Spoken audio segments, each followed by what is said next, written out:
sport fans watching around the world, this is the moment you've all been waiting for. Let's get straight into the episode.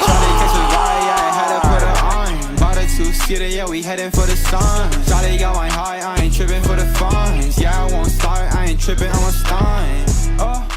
Before we start, I'll say something to you that I do say to everyone that comes on, but I will not be saying it if it wasn't true. You're sitting here because I find you interesting, and that's because you are an interesting person. I want to learn more about you, how you think, and how you feel, and I love that I have the opportunity to be able to share this experience. So I really appreciate you for your time. Thank you for sitting down. And ladies and gentlemen, I'm very, very happy to be sitting down today with one of my favourite people. All right, he's a constant reminder for me to keep my mind, my body, and my soul all in perfect balance.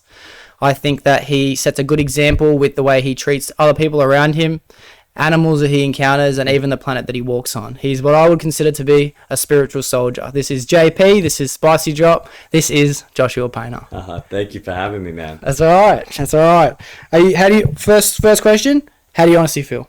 I'm feeling good, you know. It's a new experience for me, you know, but it feels great. I don't know. It's different. It's weird. Being in this seat, yeah, it's something where you don't always feel like you should be in this seat, but this isn't what it's about. It's about just us having that chat. Hey. Yeah. It's weird because it's like, even me, like I've done it, this will probably be episode 27, I think, 26 or 27. And it's like, as I say the intro, then I just start to feel that weird feeling of like, okay, now we're on a podcast. You know what I mean? That's it. Weird. Even just then, like now my heart is like, oh, okay. Yeah. But I asked that question in the beginning because I like to reassure people that it goes away. That feeling does go away. Oh, 100%. It goes away probably within 5 minutes, I reckon. Sometimes I'll ask one of the boys, shout out to Joshua Fisher, I know you're listening to this at work, but I'll ask him like, how do you feel? And I see it in his eyes, bro. It's like, nervous, you know, and it's like I know what he's feeling on the inside because I feel it too. But I feel it too. First things first, bro. Where the hell are we? Look at this beautiful location you've got yourself in. Yeah, mate. We're in Dunoon. Dunoon. This is in the Northern Rivers, North New South Wales. Moved up here about 2 years ago, and look, it didn't start here, but it's I don't know, can't move anywhere else now. It's a piece of paradise. But genuinely, Jake, like, thank you for coming up and thank you for having me, bro. Oh, bro, just like even the time, the effort, and everything you do, not just for me, but for, you know, all these other people that you interview. You give them a space to be heard and all of that, and you know, that's something which I really respect. I appreciate that a lot. I do appreciate that, and I'm grateful for you having me in your home. It's a beautiful home. I think that you and your girlfriend live so nice here, from what I've seen over the last almost 24 hours. Yeah, almost. Literally, man. And it's so I'll get into this, but just I'll touch on it quickly. It's such a different way of life being here, bro. So different. And how would you describe where Dunoon is? Would you say Lismore, like, or Byron Bay? What's an easier way to demograph it? Yeah, I'd probably say it's a bit closer to kind of Lismore. So you have, you have like Byron Shire, then you have like Lismore Shire, and this area kind of in between those two things is called the Northern Rivers. So it's basically a bunch of mountains with valleys all throughout. Yeah, cool. So is it like, how far from Queensland do you reckon we are? We're about 2 hours. 2 hours? Yeah. Shit. So, I've done a bit of a mission to get here, to be honest with you. You've done an absolute mission. I mean, like... My mum texted me, like, I heard you were going to Queensland. And I'm like, Queensland? I didn't know I was going to Queensland, but I guess we're pretty close. You're very close. You've almost made it, my friend. Yeah.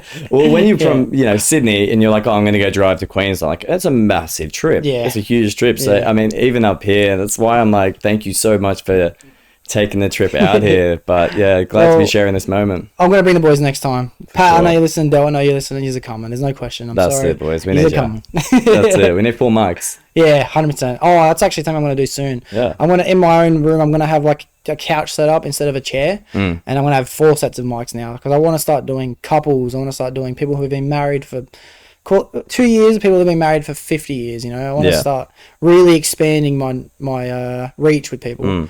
And be sick even at the same time. Like time. Wow. I think that'd be cool. You got levels, man. I've been hearing a few plans of yours. They're sounding great.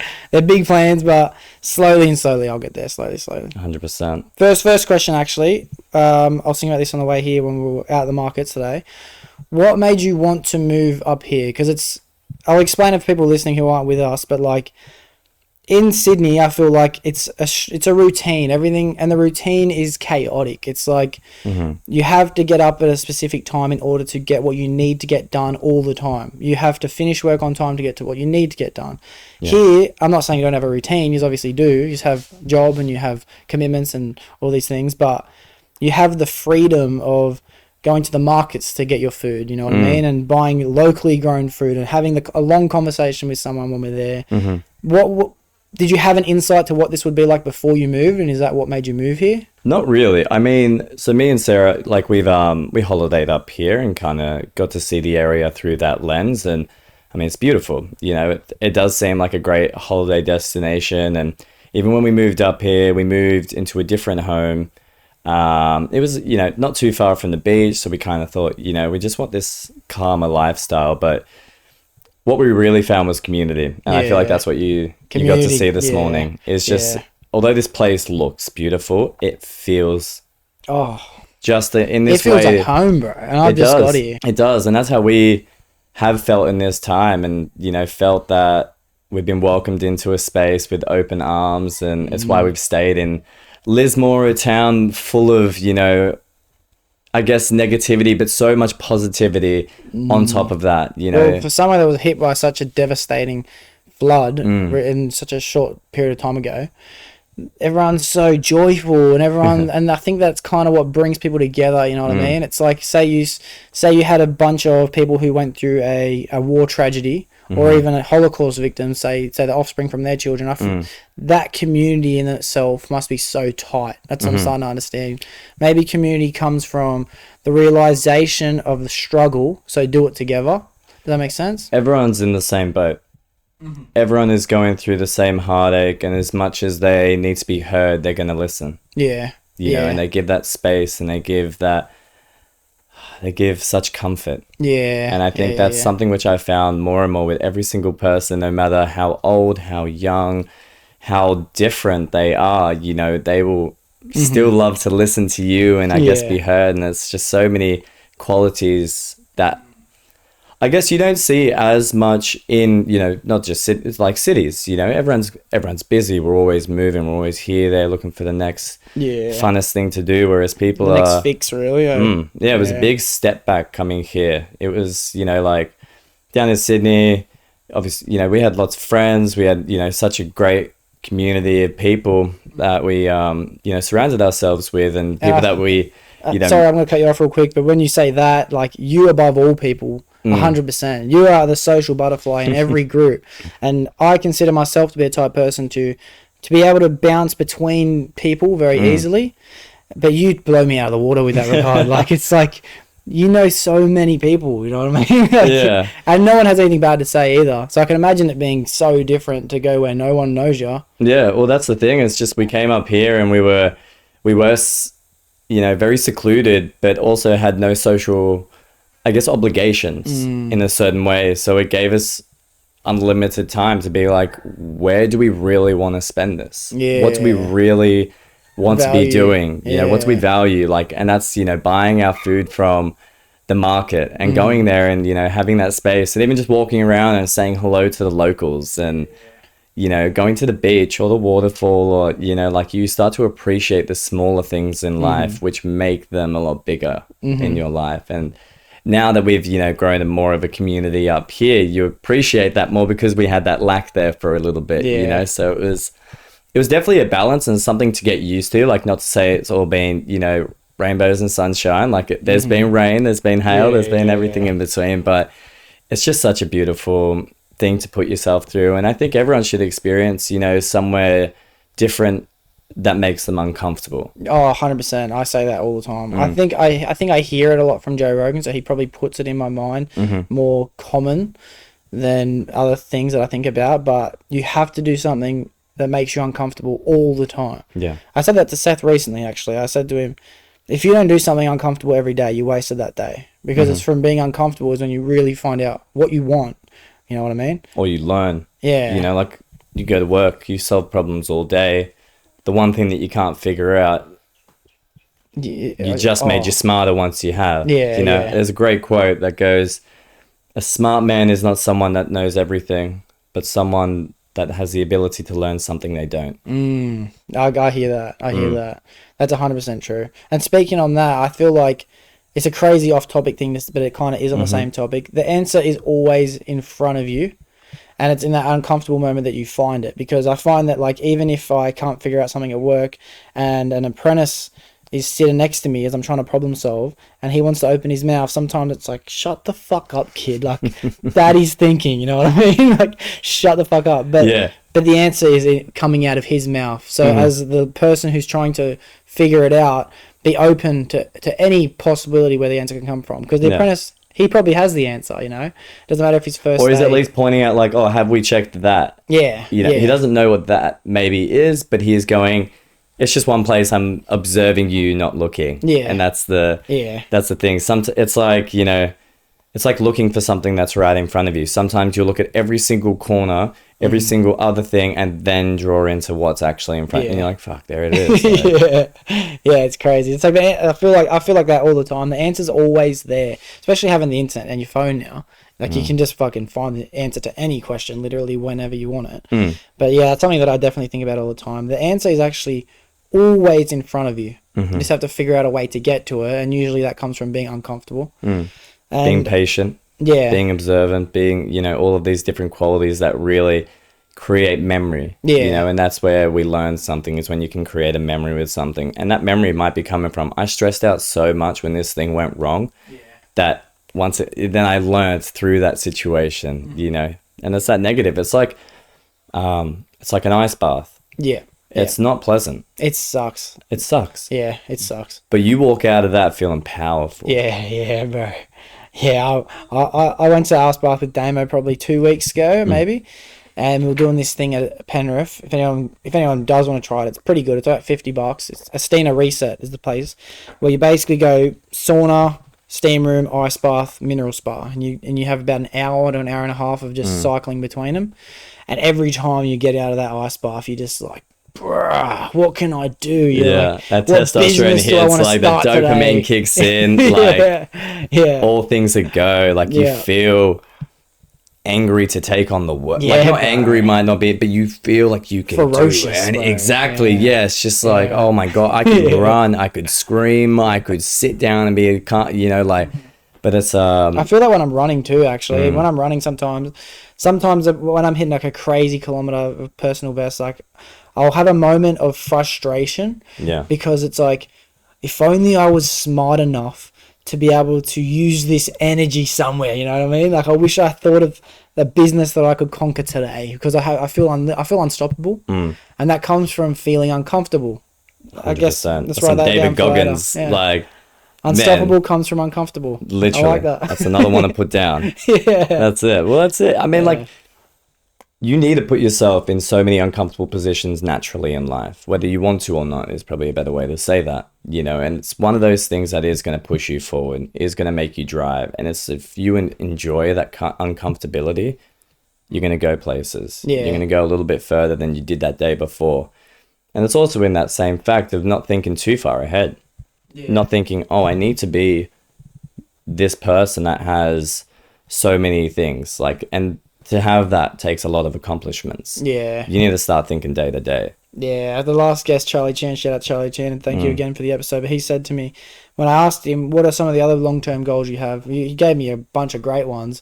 He wants to be a champion fighter. He wants to see how far he can take this TikTok, not career, but hobby that he's pursuing. And he wants to be a sole trader at work. But he said, I don't really focus on that, bro. I'm more concerned day to day. As long as I just do everything I want to get done for that day, the future is going to be amazing. What's the point of focusing on this grand future and having these massive dreams? So present. Which is, so present, 100%. And while we're talking about this as well, when we were driving back from the markets, I'm looking out the window, I almost felt, and I was waiting till I got on the podcast to figure out how I felt, because I wanted to try and do it live, but I almost felt bad for myself because I don't treat myself enough in a way that's like, bro, this is beautiful. Like, it's I'm looking out the window in amazement. Like, I didn't even know we had anything like this in Australia where you can come live like this. Obviously, I knew we had bushland. I've been to places like Upper Colo where they're in the bush. Yeah. Full hillbilly. It's flat ground. hillbillies, bro. Yeah. Hillbillies. I've got a good story. Shout out to for you, Colo. bro. Shout I've out. got a story for you about Colo. Please remind me soon. Yeah. That it's like I'm not present. You know what I mean? And when you said present, it reminded me because I'm always trying to accomplish something all the time. I never give myself time to stop. But coming here for one day made me realize, like, it's nice to be present, bro. It's nice. You can be present in your work. Don't think about tomorrow. Think about what work you need to do today to make tomorrow easier. Yeah. You know, but that still takes, you know, and you can learn from your future. You can learn from your past, and all of these different things combine into today. And that's the thing, today you got to learn that fact of like, okay, I need to maybe take that step, and you're a hardworking man, like very, very hardworking man. The work ethic on everything you do is just 150%, and that's incredible. I could probably get a little bit more out of it, but I'm pushing it, mate. We're up a limit. I mean, even just you coming up here was 5 hours of sleep from Wednesday. You drove up Friday night, turned up here. What, 7 o'clock last night, had dinner, still awake, still so present though, like there wasn't a wavering moment. I would have been dead to the world. Well, I was low key, but I wanted to enjoy some time, you know, with you. I just got here. Of course, man, but that's the thing, it's like you'll push through what other people will give in at, and I think that is a true testament to who you are. And that's the thing, it's like sometimes you take a step back and sometimes you need to take a step forward, and it's like what gear you're in. But this is a time where you get to step back. Yeah, 100% it is. And I appreciate all those words 100%, because I do obviously still have ego. I'm trying to drop it as much as I can, but it does make me feel good to hear that from an external force that I'm doing the right thing. Because 100%. Obviously, you know how it is, you try and tell yourself you're doing the right thing, but then you just convince yourself you can do more, you know what I mean? No matter what. Because it's like, as you're progressing, your dreams become bigger. So you're all of a sudden, you're getting better and better at all your tasks, and you're getting your achieved, but you're so much further away from your goal than when you started. You know what I mean? Your goal will always keep getting bigger. And it's like, even on the flip end of all of these successful people, it's like they reach their goal and they're like, what now? Yeah. You know, like, and they don't know what to do with themselves. So it's like, let's relish in this moment here where we get to drive and we get to have that time before we're like big, and it's like, oh my gosh, you know? Yeah. But it's progression, and I think progression is something that more people need to look towards as something great, not something like work like the day-to-day and all of this, you know, monotonous things. It's just a mindset shift at the end of the day, though, especially if you don't consider work to be work, you consider it to be what needs to be done. I said this to Ashley, and no shout out to you, Ashley. I know you're not listening. If you ever do, fuck you. But she's my best friend. I talk to her as much as I can. Oh, yeah. And she says things like, I don't feel motivated to go to the gym some days after work. It's been such a big day. And it's like, but you shouldn't feel motivated to go to the gym. The gym sucks. No one wants to go to the gym. Think of it like you didn't want to go to work. You went to work. The gym is just your work. You have to do your job. I'm always telling her, do your job. And then, as everyone knows, the more you do what you don't want to do, as we were saying, the more you put yourself in feeling uncomfortable, the better you end up feeling. That's it. It's like exercise, with studying, with working. No fighter ever loved training. Nah, none. Especially sparring sessions suck. Oh, mate. Anything with Adam. Remember that ground and pound that we used to do back in the day? Like, when we hadn't even thrown a punch against anyone, like just bashing this bag on the ground. What was that song? Thunderstruck. Thunder down. Oh, down. Down. Adam, shout out to you, man. You really fucking progressed us forward in a lot of ways, brother. 100%. I just had him on a couple episodes ago. He just blows my mind every time I speak to him, bro. Every time.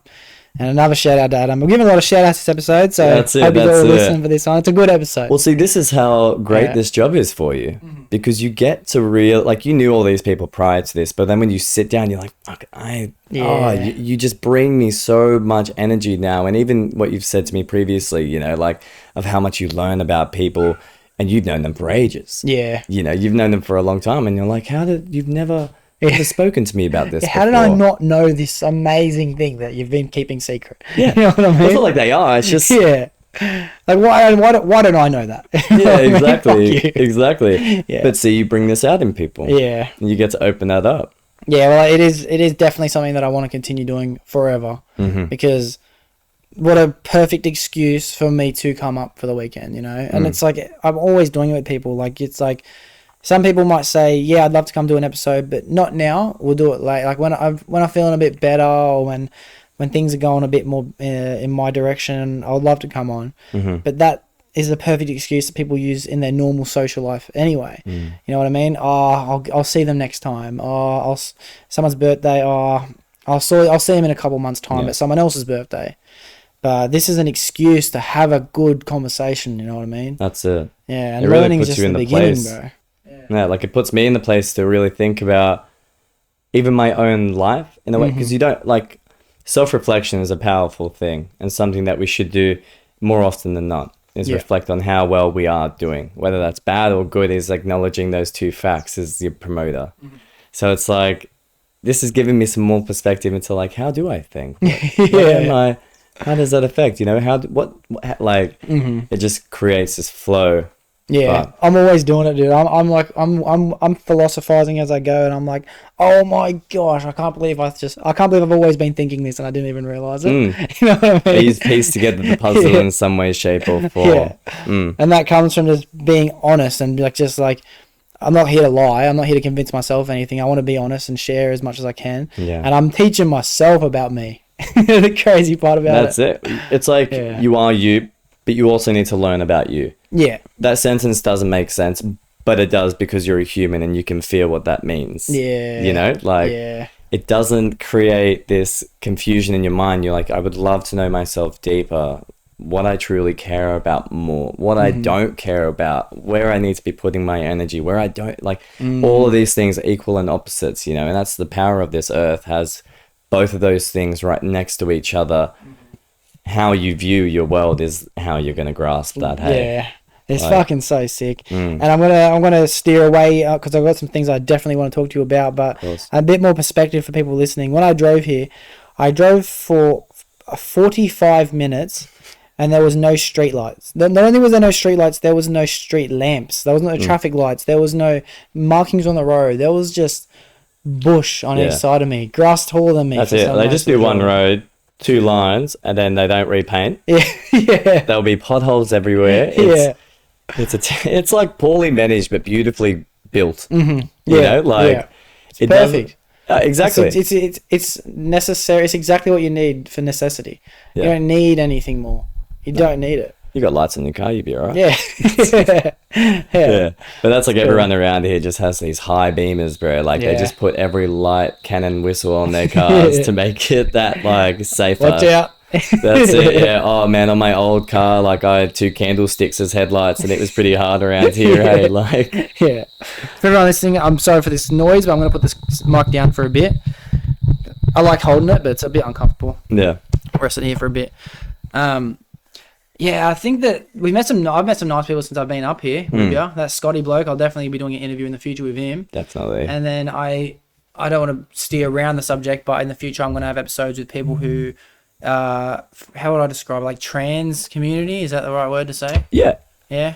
Yeah, I guess. As you were telling me, there's a few people here like that. And everyone's just so open to it and comfortable, I guess, being around each other like that. So I'm definitely going to have these conversations in the future. Man, like, that's been such an eye-opening thing, is you know, acknowledging the queer community that is around. Queer the right word, bro? I think queer community is the is a terminology. I was like, oh my god, I think we said that. Oh yeah.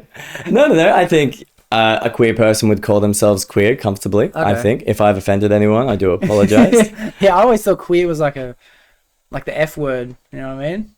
I think like the F word AG, like that might be out of bounds. But that's the thing. It has it really opens up your perspective when you come to a smaller town, especially Lismore, somewhere so different and alternative, let's call it. You do have a lot of these different personalities shine through. And they do come at it, you know, this change in your mindset, because in Sydney it's like, we only really hear about it from things like the TikTok and the mainstream meteorized news. So it kind of creates a divide. You know what I mean? From, say, the LGBTQ community, from anyone who's not part of it. Like, I can really see a divide because it's in your face, but it's not in your reality. You know what I mean? It's all online. You don't want to go online and see shit like you don't want to see. You're on the internet to They won't show you that. entertained by your own shit. Yeah. But it's like a lot of these things are just pushed, and it's like it creates a barrier between acceptance and non-acceptance. And I don't even know necessarily how I feel about it because I've never had these conversations before. And that was similar to me when I first came up here, was that feeling of, okay, it is in Sydney. There's a massive, huge community, and it's full of beautiful people, full of the most beautiful people, walks of life like you couldn't imagine, but they come together and they are just some of the most genuine people. And I think a lot of people now, because there is something different that they haven't perceived before in their normal day-to-day, maybe online, but in their day-to-day haven't, they create their own barrier and they create this own kind of ideology about it and believe ego, let's call it. Yeah.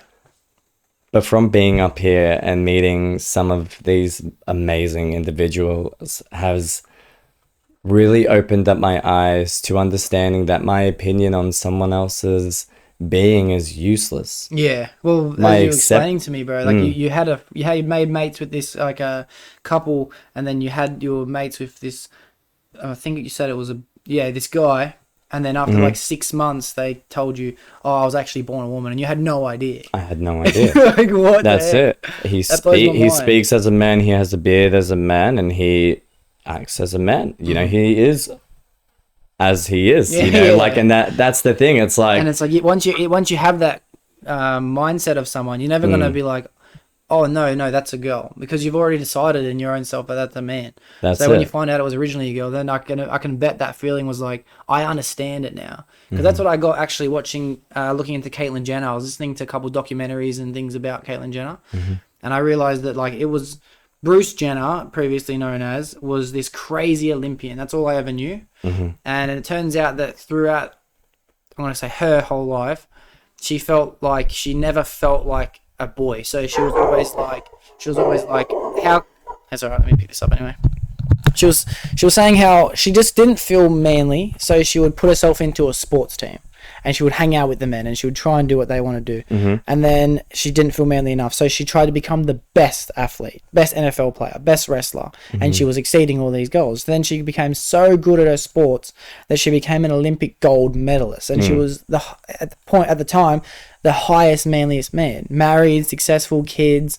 And then one day it was just like, oh, I can't fucking do this anymore. I've tried. And then just came out as like, you know what? I'm going to identify as a woman. And then now they've felt more comfortable than they've ever felt in their life. That's it. Out of all these achievements and what people would put on that high point of the best you can go, and that's where she kind of went.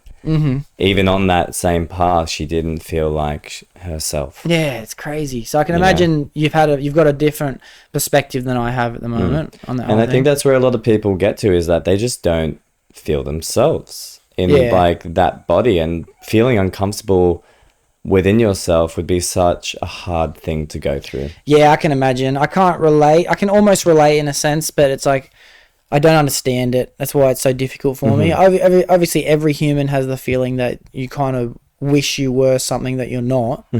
You wish you were more successful, better looking, taller, skinnier, musclier, more independent. All physical qualities. And that's the thing. But it's like, you aren't. Yeah. But like, when you feel that, it's like, how am I trying to say this? You know, like, where it's about not looking at those things as goals. It's about just looking at someone else and going like, you are you. Yeah. You know, and just full acceptance of whoever they want to be. Yeah. Because again, this isn't about my decision on what I believe this world to be. If I try and put all that out there, I guarantee it won't be listened to by everyone. But if I put my own acceptance out there to everyone, maybe I will be heard a bit more. Yeah. And that's the thing. It's just I believe more people need to come out life with just general acceptance. Acceptance into someone else's path is different to yours. How they feel about themselves is always going to be different. And all of these different factors calling that interesting is going to make a great conversation, is going to make a great relationship. Blocking yourself off to a bunch of these different factors is only limiting you from meeting some of these amazing people in a certain way. And I think, you know, some people do come at it with such a negative point of view and really bully and hate and just, they just bring among so much energy that shouldn't be on earth. I believe. Obviously, it's going to be there, but to put their point of view in front of how someone else feels. I can understand it, because I can always relate it and not always. I mean, like, I've recently related it in a sense that I obviously, like everyone else who's mostly, actually male and female, am not comfortable in the body that I'm in today. So I have dreams for what I want to be like in the future. So whether I run, whether I train physically and I grow stronger, whether I want to grow my beard longer, shave it off, I want to get a haircut, whatever it is, everyone's always changing themselves. But what if that feeling I had, but then at the same time, some people are comfortable being the weight they are, and they don't, and then, so there's two sides to the same feeling. There's, I am comfortable and I'm not comfortable, and then there's people who want to change it and people who don't mind changing it. So the same thing must be carried out through gender. Some people are comfortable being the gender they are, some people aren't comfortable being the gender they are. So why limit someone from being able to change it? I guess people aren't the gender they are assumed to be. To them, you have to realize, like, it's not choice. It's a feeling. Like you feel and I feel to be a man. It's that. And then imagine someone coming up to us and going, but I see you as a female. I am understanding it a bit more. It's still so confusing, which is why... it's a very different thing to be like, someone would call me something that I am not, in a way. You know, that is a barrier to break. But I guess what I'm trying to say in that is, like, the acceptance of how someone feels. You know, it's like, I'm never going to call you something that you're not, because this is who you believe yourself to be. And it's not for me to say my opinion on who you are to be. It's my, I guess, role in life with any human to make you as comfortable, as accepted as you can feel, as happy as you can feel. And that is just the energy that I believe I want to put out onto this world, and even something I want to take into my future, you know, profession. And profession is something that we're definitely going to be talking about. I do find what you're starting to be very interesting. I was also thinking as well, it was probably this morning actually, I was sitting out here by myself and I just woke up and I thought to myself, this is a perfect example for who you are, where I'm sitting right now, on top of a hill, right, surrounded by nature, completely surviving on what is not even surviving, completely being in the moment, you know what I mean? And I think of you, as I said in the intro, a spiritual soldier, very in tune with yourself and how you feel, and obviously your acceptance of others, which is what I'm getting at with this whole LGBT community that you surround yourself, not you surround yourself, but inside the community you surround yourself in. And it's what I'm getting at is would you consider yourself to be spiritual? Will be my first question. Yeah, I would consider myself to be a spiritual person in a way that I believe all religions have premise to be listened to. They all have lessons that anyone on earth can listen to, only if they have an open mind to that. You know, you don't need to become a Muslim to understand Muslim principles. You don't need to become a Christian to understand Christian. You don't need to become a queer person to understand queer, you know, community. And all of these different factors, you know, it's something that just comes from being open and being accepting of all parts of life, or all things being a possibility even.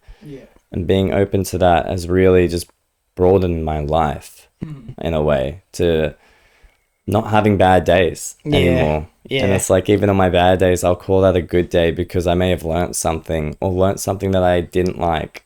And that's still something I can change in my future days and that next day. So well, I think open's the perfect word for it, especially to be considered to be spiritual. Open is the best word for it.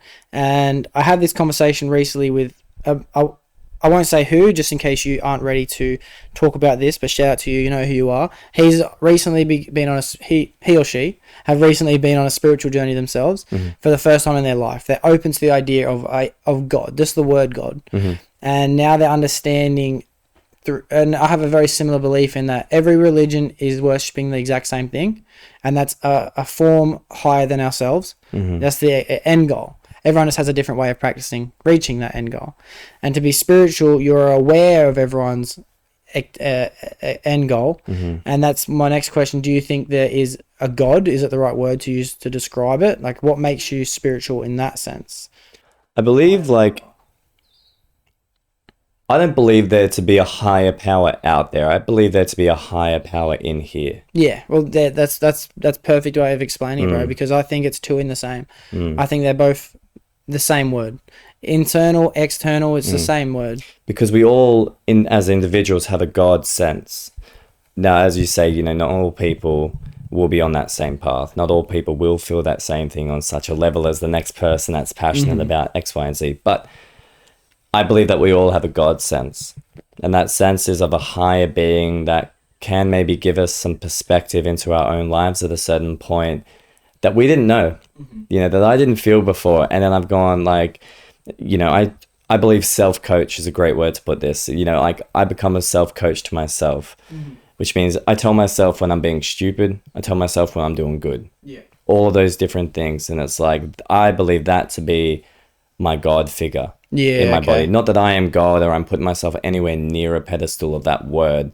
But because you're not putting yourself on the pedestal of that word, that almost is the best way to describe it, because you're not considering yourself to be God, but you're able to fulfill the same principles as someone who is fulfilling God, which is why I think of them to be the same kind of thing. That's it. It's like, you know, when you're doing wrong or right. Yeah. You instinctively know this, whether you break that barrier, like let's say you break the barrier on the negative side, like, you know. Now, it's not something that you fully accept, maybe, and some people can be ignorant and call that bliss, but personally, I've never been one of those people, maybe in my past time, but we've come a long way. Yeah, I think so too. Well, I think of it as if I think of, for example, for me, Christianity was how I ever became spiritual, because I would consider myself to be a Christian in my early youth. Yeah. Because of the school and all the things and the church and all that surrounding stuff. And then as I got older, I realized I can't consider myself to be a Christian if I'm not really believing everything the Bible has to say. But there are some fundamental factors of this that are so important to me. But they're the same fundamental factors of Islam. They're the same fundamental factors of Sikh and Buddhism and all these other religions. And I've been thinking of it recently as if, and I want to know how you think about this, the idea of listening to God and having an encounter and hearing his message, it might be another way of saying listen to your subconscious. Because your subconscious is within you, and that's what processes all the information you've ever learned.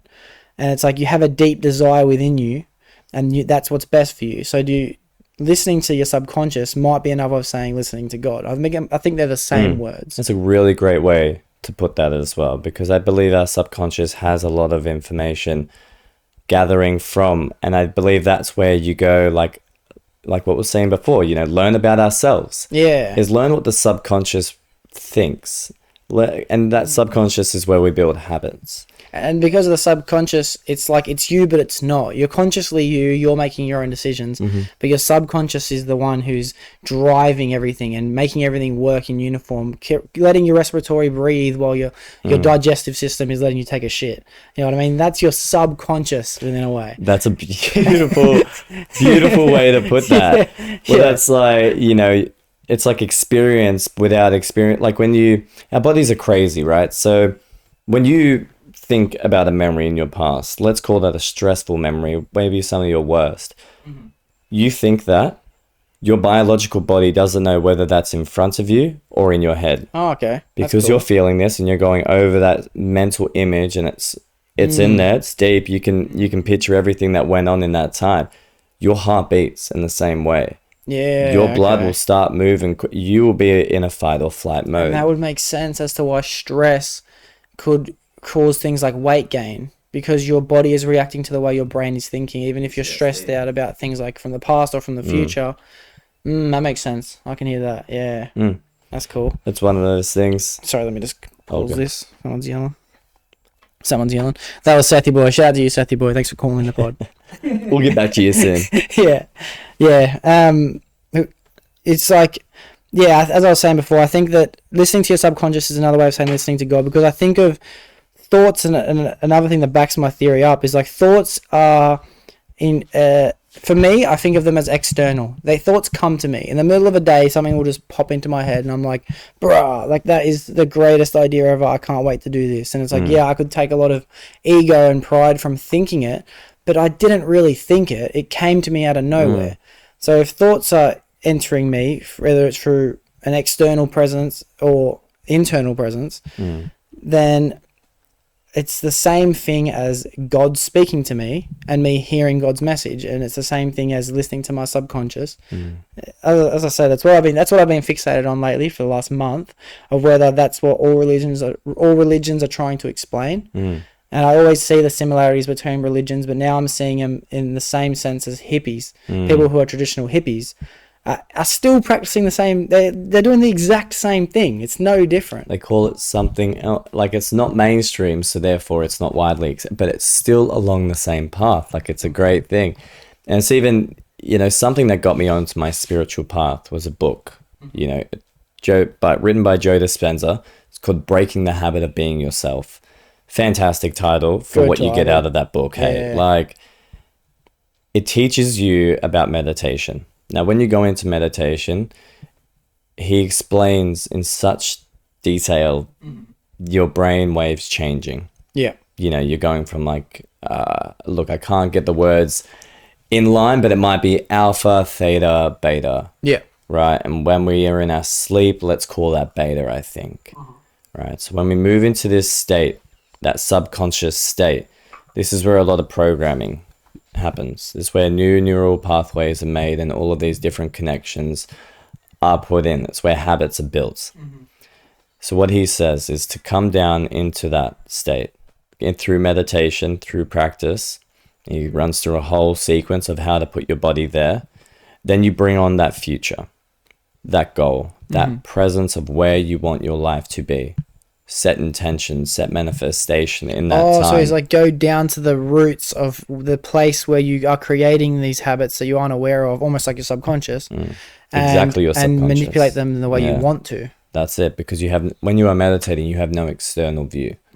This is all an internal view, so you can have memories flash by your eyes as you sit in blackness and go like, what? Like, and they say to let things flow through as you kind of go there. But through this teaching, it's more about going to that place, finding complete comfort in sitting still with yourself, thinking about your goals, your manifestations, putting them out there and setting that neural pathway to which you can create that future through your pretense, your pre-work into your subconscious, not being able to see a different future than that own. Yeah. Really overriding your habits with habits. It's almost like instead of habits that you picked up from the past, enforce habits you want for the future. Yeah, I like that. I might get that book. What's it called again? Breaking the Habit of Being Yourself. Breaking the Habit of Being Yourself. There will be a link in the description for anyone who does want to read that book with me, but I'm going to be reading My goodness, it is fantastic. And he's great because no matter what walk of intellect you are on, he will put it there in words or a graph or in scientific terminology, in layman's terms, in every way. And so you'll read things four times in 4 different learning styles. Wow. So it's in there. Wow. He is such a smart man and someone that has done worldly things. He came to Sydney and did this seminar. Came to Sydney, did this seminar, and was able to capture the energy in the room through it's a machine that is able to, I guess, read that data. Yeah. And able to perceive that. And he was like, through meditation and people being connected through this thing, it's like from day 1 to day 5, this is how, and you can see it in the book, it just changes dramatically through people just going every single day into these deep meditations, being able to change the states of mind. And he does work with like,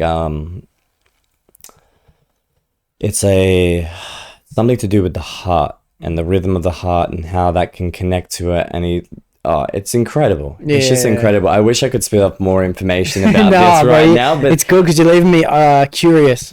It's just incredible to be able to understand our body in that spiritual terms. Yeah, and it sounds like you're almost able to scientifically understand spirituality. Well, it brings science and spirituality and biology all into one. Yeah. So it gives that real world sense, because I do believe that when some people speak about spirituality, it can get very airheaded, it can get very out of grasp, and 100%. not like, like everything, we need to bring this down to earth. Yeah. I think that's the misconception that a lot of people have with these spiritual terms. Even, say, pick an easy example would be like star signs, right? Mm-hmm. When I first started hearing about star signs, it was like, shut the fuck up. What are you possibly talking about? The fucking moon and the stars are reacting to how I'm feeling right now. Fuck off. I just didn't want to hear a bar of it. And then I had a crazy couple encounters. Like, one would be like, a chick would ask me what star sign someone else is, and I would tell them, and then they'd be like, oh, I'm guessing this is their personality trait. And it was such a distinct personality trait that can't be used to describe every type of person. This was like a specific thing. Say, for example, it's like, oh, I'm guessing that person was Chinese. That's how specific it was. Yeah. Or let's pick, I'm guessing that person was Croatian. You know, something so... You can't use that to describe every single person. So that made me be like, how could you have possibly known that? And then another thing might happen. So then I started to think about it from a scientific point of view. And I was like, right, so if we are constantly traveling around the sun on our little ball of Earth that we're on, our little vehicle, and I'm born in September, 1 year from now, when it's my birthday, I'm in the same geographical kind of location within the solar system. I'm in the same position.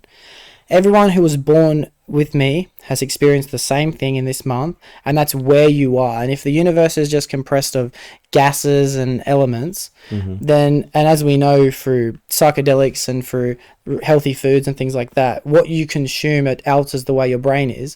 When you've traveled back through the universe and you've entered that same spot, you're back surrounded by the same particles in the galaxy.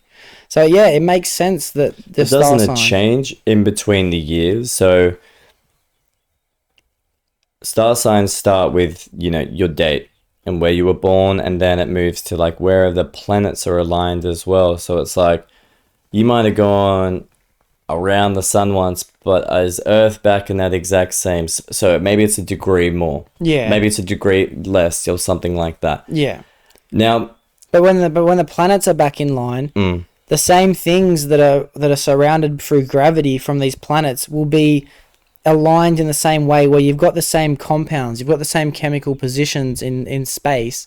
And this is entirely theoretical for me. I'm making this up in my own head. I'm not fact checking under the shit. This is how we accumulate our knowledge. Yeah, but that's the thing, it makes sense. And as I can see from a spiritual thing like star signs, how you can get a scientific data collection.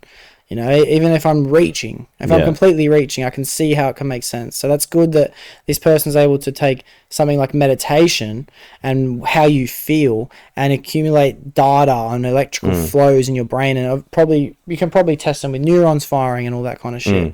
That's what will open everyone to spirituality. So he runs through all of these different meditations and will put electrodes on people's brains, and actually you get the graph showing them going into these different states and when people are there and how easy it is and all of these different facts. But just pointing on star signs, now that you bring it up, I'm not very opinionated on it, but I do have a few qualms, a few like questions about it, which make me think that I don't know. Good. I'm open to this conversation. Good. So I believe another man wrote those descriptions, right? Yeah. Another man that bleeds blood, same heart, not the same heart. You know, got a heart, got a brain, all of these different factors. Us as individuals, although we are in similar months that were to be born, even me and Sarah, now we're 2 days apart, both born in November, both Scorpios. Wow. Our personality traits are, you know, worlds apart. Yeah, That's why we blend so well together, I believe. Yeah. But I do believe that our personality cannot be, I guess, defined by another man. Yeah. You know, it can have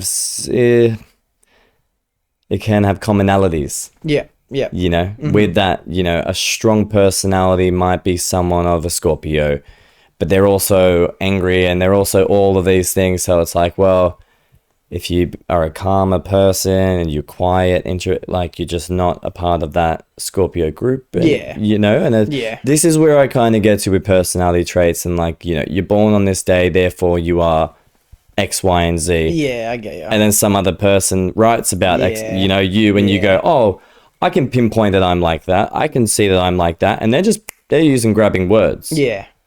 But then you read something else and it's got positive factors, it's got negative factors and a human sense to it. And you can connect to that. Yeah. And I think that's where a lot of people do draw their connection from. Whether I personally believe that that is something that I should take as a guide in my life, or that I will always be a Scorpio and I will always follow the traits of, it's like, well, probably not. Yeah. I hear what you're saying entirely, because that's the mindset that I've always had towards it, and my mindset hasn't changed in that regard. And that's, if I wrote down 10 characteristics, I could tell them to every single person of a different star sign, and I guarantee every single one of these people could feel like, yep, that's actually my star sign. That's who I am, because they're the most common characteristics. And everything that has been used to describe you in this star sign, whatever Scorpio might be, may be something that you identify with, and it may be something that Sarah identifies with at the same time. But I think I would also identify with it. Like, it's a category, and yeah, you're right, you shouldn't live your life based around it. But I think that because of that reason, that's what makes star signs so beautiful. Because, and I use that as an example for the scientific data collection for the meditation. All right, it was just an easy example for me to relate spirituality for science.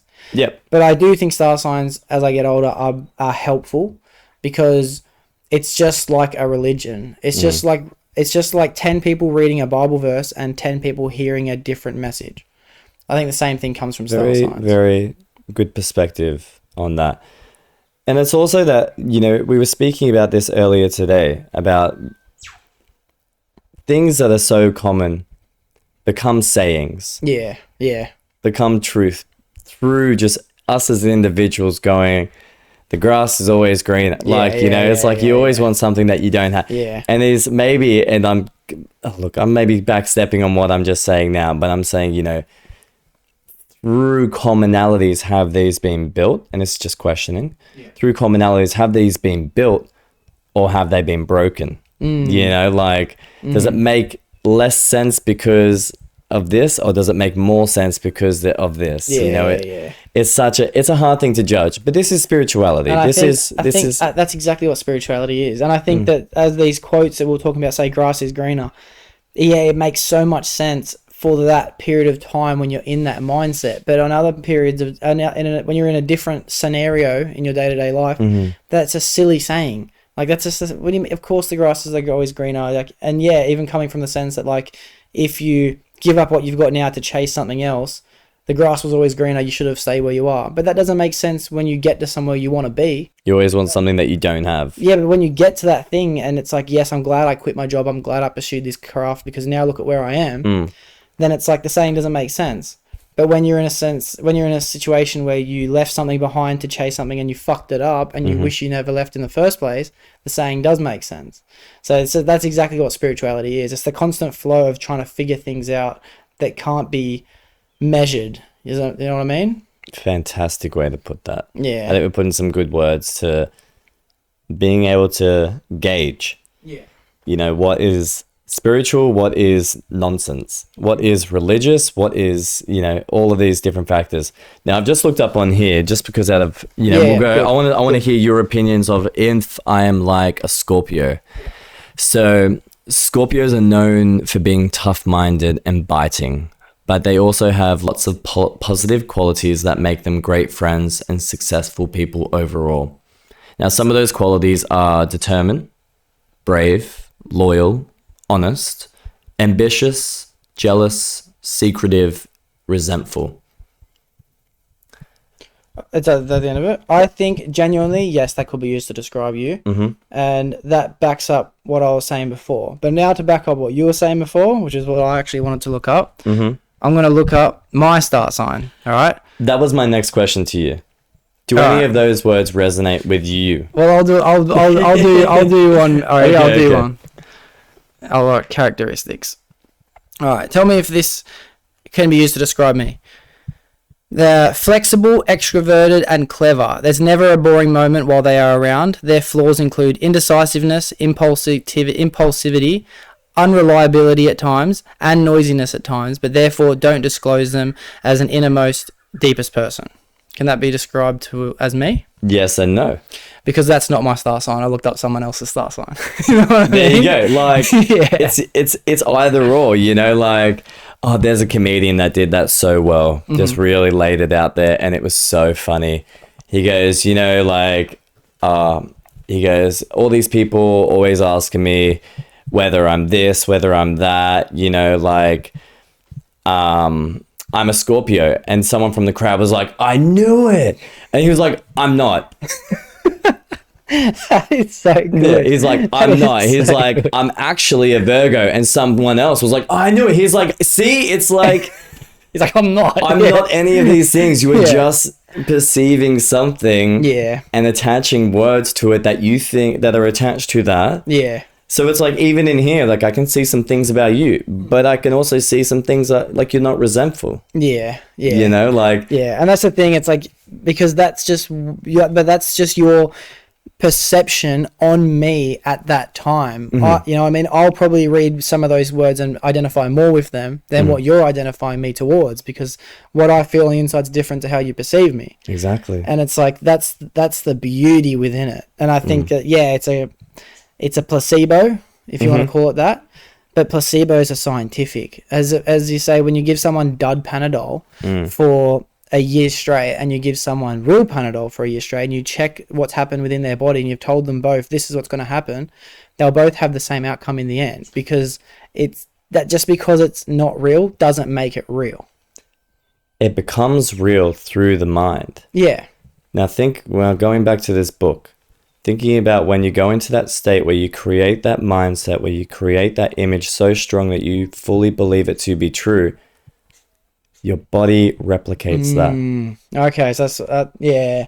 Your future will also replicate that, whether it's the dud or the not, whether it's a thought or physicality, your body will replicate that feeling.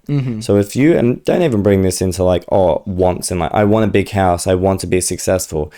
They're egotistic things. You'll never be able to achieve something that your ego wants. Go down to your raw values. I want to be more connective. I want to be more expressive. I want to feel happier, and all of those things that truly matter and create a successful. I want to be more determined. I want to be more whatever So you put that separating the word. materialistic from the connectivity. Exactly. And being able to bring qualities into your life to become successful. Not trying to wishful think into your life to then go, oh, why is this not happening? It's like, well, you're not being realistic with yourself. Well, that's something that I can kind of relate to how I've been feeling since this morning, and that's that I was imagining myself living here, all right? And I was still trying to achieve the same things I was trying to achieve, and that's longevity, meaningful conversation that I can share with the people around me. And at the moment, my mindset's large enough that it's like, if I move to this suburb within Sydney, then I'll have an easier reach for people from, say, half an hour's drive from all different directions to be able to meet me in the middle. And eventually I'd love to be able to go to like LA or Texas or New York and have these people that I've looked up to on the internet and figure out how they think and how they live their lives. But if I lived here, I would have the exact same thing. Like, it wouldn't be any different, because think of how many amazing people live in Lismore. And yeah, I'm kind of forgetting how I'm relating this to what you were saying. But what I'm getting at is, like, I'm limiting myself to the freedom that we have in Sydney, but I'm opening myself to the community because everyone's so much more close. Does that make sense? That's it. it. I can't remember how I was going to relate that. You're but, you're grasping it, like, thinking that you're connected in a certain place and then coming somewhere so different Secluded, and finding secluded is yeah, the exactly. word. Secluded. You're coming to a place where you, let's say, are so secluded in comparison, but find the same kind of connection, the same kind of reach, and all of these different factors. So it's a testament to, like, wherever you are in life, you can make it what it can be. Yeah. Whether you're in the middle of the city, whether you're in the middle of the bush, whether you're in LA or whatever, you can make it happen. Yeah. So thinking that you're less than the person that is let's say, more opportunity and reach is only you accepting your fate. And your fate will be accepted by you calling it a failure, you saying you won't be able to reach it, that you aren't smart enough, that you aren't this, you aren't that.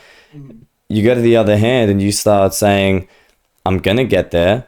I've got goals. I'm smart and I'm all of these different factors. Like this is a good thing that really changed my life was all throughout school, I didn't care that much. I wasn't an educated kind of focused person. I feel you on that one. Yeah. Yeah. Then you didn't want to, I don't know about you, but for me, I didn't want to be there. I didn't want to learn. I wasn't interested. Yeah. And that's genuinely where it came from. Just what I was learning and what I, when it came to other things like wood tech and stuff where I got to use my hands or have a bit more of an interest in it. I like that. For me, it was chasing girls a little bit. Things like that. That was more interesting than me. Having fun at recess lunch, seeing how we could, seeing how we could screw things up a little bit. Where can we sneak into things like that? I was interested in those kind of things more than I was interested in, say, history or geography. Yeah. But that's the thing. It's like coming out of that now and now, studying naturopathy, which is, a Bachelor of Health Science and all of that, it really put me in my place. It really pushed me into a zone where I needed to sink or swim, per se. But it also took me giving myself the smart card. So why did it put you in this place of like single swim, like fight or flight? Why did you feel like it put you in this place? In what sense? It put me out of my depth because I wasn't. Exactly. Okay. It put me out of my comfort zone to think further than I previously had. Okay, I'm relating. I previously thought my intellect to go and all of these things, and it took me giving myself the smart card. I had to tell myself that I was able to do it. That I was confident enough, that I was smart enough, that I was all of those qualities that was going to be successful at what I'm going to do. And that came through that, instilling that in me. It wasn't just built. It wasn't just something which I always felt throughout life. Again, during school, it just definitely wasn't that person. Yeah. But it took me becoming that person. And that's what this book taught me. Is that you can become the person that you want to be through yourself. Be open to yourself, being able to learn that. And rewriting that misconception that you have on yourself. Rewriting it to tell you, instead of telling yourself, you're not as smart as these kids that you're in class with, they would have had a better chance of doing it. If only I remembered dates as easily as this person did. But telling yourself, I am that person, I've just never been that person before. Instead of telling yourself, why aren't you remembering that date? Josh, remember this. Yeah. Tell yourself to remember it. Yeah. Tell yourself, hey, repeat it write it down. You got to create the pattern to start remembering if you have a bad memory. You need to start reading the book if you're bad at reading books.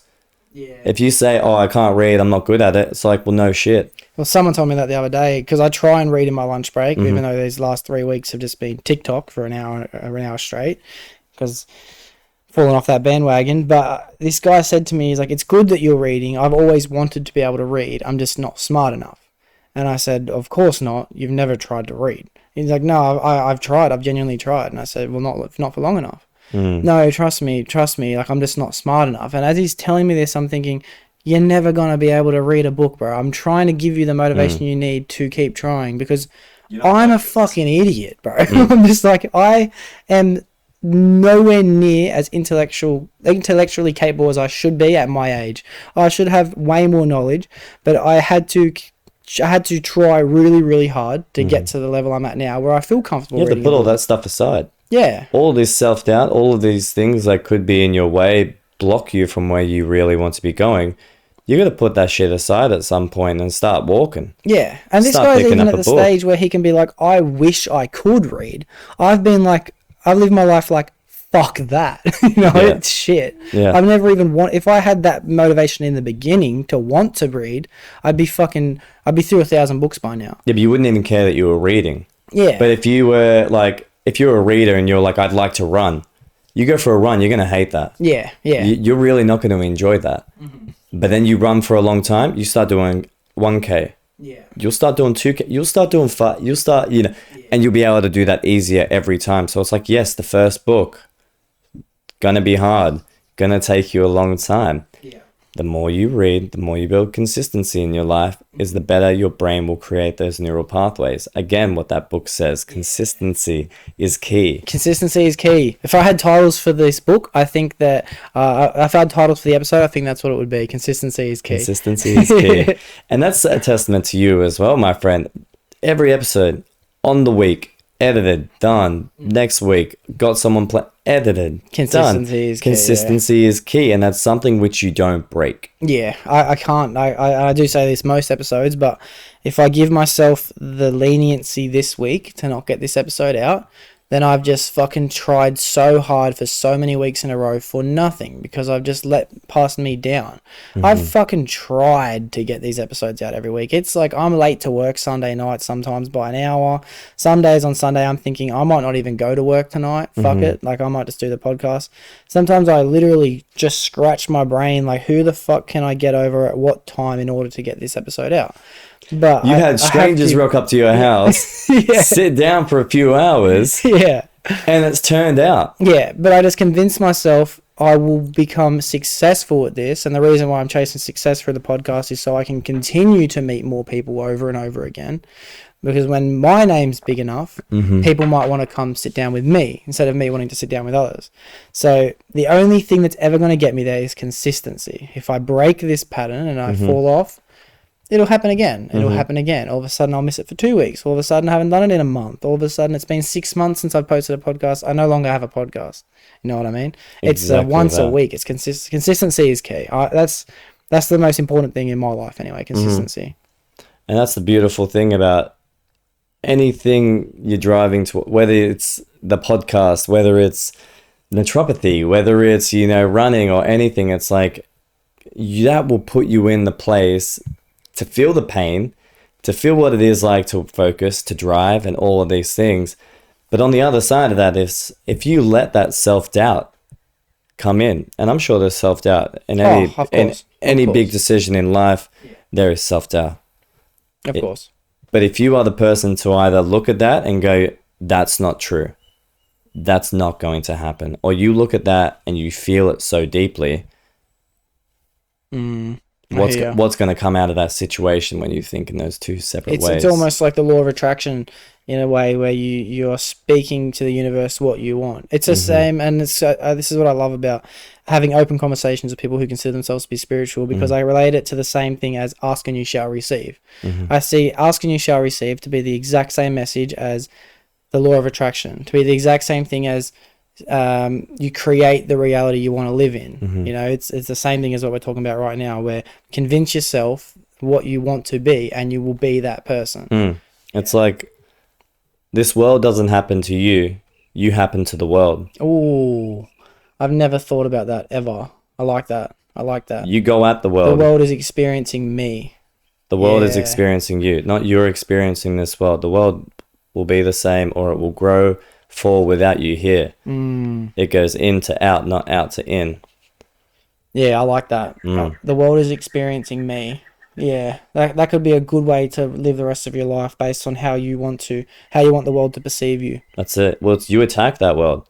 You attack your goal. You go at it. You have to make that pathway for yourself. That pathway does not come to many. It comes to some, and bless their souls. Yeah. But to about 99.9% of us, if you don't start attacking the world will attack you. Yeah, 100%. I agree with that. Let me just quickly check this to make sure this is on. Bit of paranoia. Yeah, right. I've had that happen too many times. Oh, I like that you just bring up. How do you say naturopathy? Naturopathy. Naturopathy. Okay, but before I get into naturopathy, which is a big thing I want to talk to you about, is when did you read this book that you've been talking about? I was 19. 19 when you read. So this is, like I read this book through just a recommendation of someone else. They, speaking about my life in terms of, I don't know really where I want to go. I don't know what I want to do. I don't feel, really connected. You felt lost. I felt a bit lost, and I went and I was like, what can I read? That's something different that I hadn't really done before. I was like, what can I read to give myself information to help? And he goes, I've got a bunch of these self-help books. Pick one at random. And I went grabbed this book and I just flicked to a page and read it, and I just felt instantly grounded into like what he was saying was spiritual, but it came at it from this perspective that really gave me an insight into how I can bring this actually into life. Yeah. You know, it's not, you know, wake up and, you know, point your ass at the sun and, you know, have that shine through, you know, it's not this. It's more like sit down. Unplug that cable from your bed that's connecting you to the Yeah, earth. exactly. And, you know, then you'll be fine. It's like, no, sit down with yourself. Really go to a place where you feel comfortable and still. Bring on a feeling that is painted so deeply in your mind that you cannot see anything else. Make that your goal. Make that the passion that you want to happen. And bring this into your everyday at 5 a.m. in the morning. Because that is, it was 3 or something. Yeah, it was like 3 to 5 in the morning is when your body is naturally in that beta state. So it's like if you wake up and you go and sit down and meditate, you won't have to break down barriers of having this, you know, a wakefulness. Yeah. You already be kind of there. So you go into that, and that's where a lot of our neural programming is made. Yeah, I hear. So from that point, I read that book and changed my life. Yeah. I started living more towards a spiritual life and how I could attune that thought of what I want to happen in my future into a grounded sense. Yeah. Not going, oh, I know that this is going to no. In a grounded sense, like you mean it in case, because I know a lot of people that aren't considered to be spiritual don't really know what that word means, which a lot of the boys listening don't really. I wouldn't consider them to be spiritual because that's not how they identify as, but grounded is in like back to reality. Is that how you mean? Back to reality. Yeah. Not airheaded. Yeah. No, out of your no own trash. head and back in the rat race. That's it. Well, it's about being like grounded is like being able to say this to someone else in normal terminology and have them understand. Okay. Not speaking terminology like beta, theta, alpha, and all of these different kind of scientific facts to someone that isn't scientific. They're going to be like, "What are you talking about?" Oh, that's what grounded means.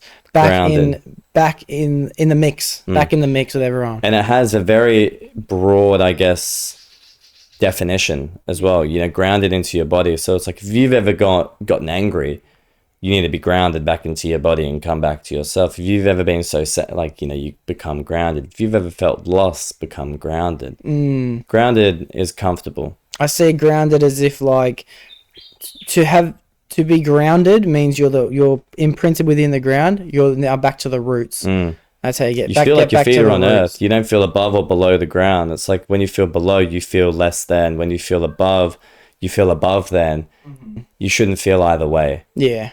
Yeah. You should feel grounded. You should feel here, present. Yeah. Yeah. Which is the most important feeling of all time. Which is, it's good to dive deep and see how you really feel, but you've got to come back to the most important part where you live your life, and that's on the ground. Just like how a tree is beautiful, and a tree is, it's just especially some of them, like, get fucked. Honestly, some trees are crazy, but the most important part of that tree is what's grounded. It's back to the roots. It's the place that is the most important of all. It feeds. Yeah. It's where it gains its nutrients, gains its information, and all of these different things. It doesn't think that it's above something else. It'll actually feed what's around it. Yeah. It'll able to, you know, like... Grounded is a great metaphor. I love that word. That's a great word to use, actually. But yeah, as I was saying, I was going to say, so you read this when you were 19, and then it took, how old were you when you started to get into naturopathy? 21 or so. 21 or so. So in between those times, you know, prior to this book, I'd been in hospitality, making coffee in and out of cafes, stuff like that. And, you know, that's where my passion was. That's what I really enjoyed doing. You know, I enjoyed the customer service side and being able to have a chat every day and all these very personable characteristics that I think, you know, are attuned to me specifically. Like, and, you know, I thought that's what I wanted. And, you know, it's a good pathway. And, I just thought that was going to be life.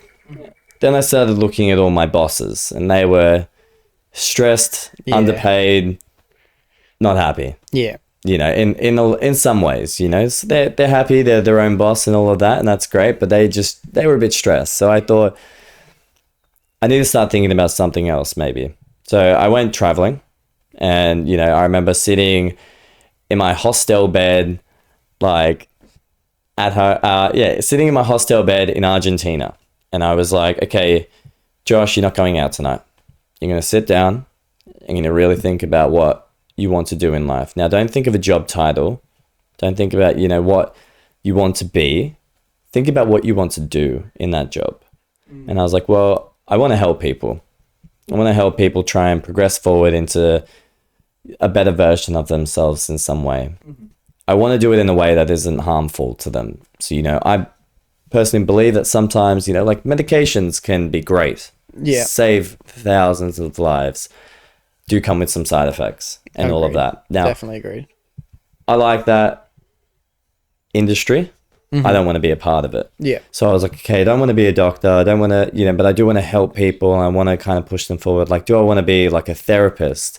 And I was like, oh, I do. But then it's like, I don't at the same time. It's quite a big job, And then I started looking into naturopathy. Now, it's something I'd previously known about. And, me and Sarah, back when we dated prior to now, I would always tell her, I would say, you should become a naturopath. Just the principles within this, and I'll actually get it up here. The best thing about having the Google in front of us. But yeah, and I'm glad to be talking about naturopathy because I have a lot of things to bring on it. Yeah. Now that was the thing, So I was talking to Sarah, and I was like, and why did you have this idea that that's what she should do? I just thought that she would be great at it. Okay. Yeah. So she was someone in the same, young mindset that's going, what should I do past 20? Where should I start putting that energy? Yeah. And I was like, look, you should become a naturopath. Like, you're a very caring person. You're a very smart person. All of these different things. And now, my view of a naturopath has grown extensively. It really has broadened my scope to what they can be and the amount of impact that they can have on someone. So going over some of the principles of naturopathy, the first one is vis medicatrix naturae. So these are all in Latin, and that means the healing power of nature. Okay. Yeah. Tolle causam. Identify and treat the causes. Yep. Okay. So, don't treat the headache, what's making the headache happen. You stressed, you're not sleeping. Primum non nocere. First, do no harm. Okay. So when you treat someone, don't give them the biggest dose. Let's start them on this. If nothing, we'll go First, a bit do no more. harm. Okay. We'll go a bit more. Ease we'll go into a bit it, more. yeah. Exactly. Dossier, doctor as teacher.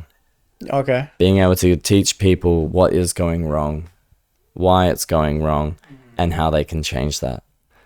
Tolle totem, treat the whole person.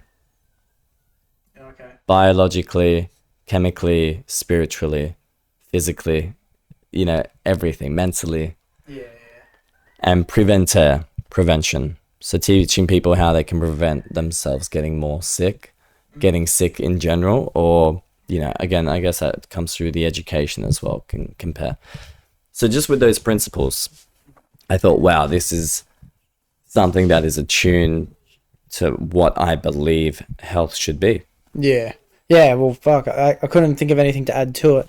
It's such a great way to think to especially in terms of a career. If you're going to have a career, what better career to survive off being impactful in a positive way? That's amazing. I think that for anyone who doesn't know what naturopathy is, how would you describe it? Naturopathy is using herbal medicine combined with dietary knowledge. So basically through my course, I would have studied a nutritionist course, as well as a naturopathy. So you learn about herbal medicines and how all of those things. Now, for those out there that I'll play devil's advocate. Okay. You just say the what it is, what's the good about it, and all okay, like that. okay. I'll play devil's advocate. I like that. Yeah. So it's about, using herbal medicine, using people's diets, using people's lifestyles, gathering a very deep understanding of all of these things through, when someone comes in with an illness, we'll go through everything that may entail then we'll go into each system that may impact. Then we'll go into what they're taking, what their family history is, what they're taking, what their diet is, and all of these different factors. And we'll sit down for about an hour and a half and have a chat. Okay. I'll accumulate all of this information. Then we'll go into treatment. So that treatment then it comes back into herbal medicine, creating a blend that's specific for you. Yeah. So it's not like I'm going to give you, again, you've got a headache. Cool. This is exactly what I gave the last person with a headache. They did well with it. And a traditional doctor, you get a headache, you go get some Panadol, paracetamol, you get some ibuprofen, some Nurofen. You get a drug to cures your You get something that has been proven to work before. Yeah, it's almost always a drug. That's where they work, and I think that's where some people that are anti-doctor, it's like that's just their job. Yeah, their job is for you to come in, sit down, hear what you have to say, and send you off with something that may help. That's what the drug is designed to do anyway. Like that's it. That is the chemical compound to treat a headache. This is the chemical compound within antibiotics to fight the type of virus that is going around at the moment. It's what it is meant for. Yeah. And that's it. And it's built on that premise, and it's tested for that thing. And it's similar with herbal medicine, right? So it's actually a beautiful thing, herbal medicine. So our traditional custodians, First Nations people, the way that they learnt about herbal medicine was watching a wounded animal. Oh, yeah. What did they eat? So and then they would see the animal get better and go, okay, that's used for this. Yeah.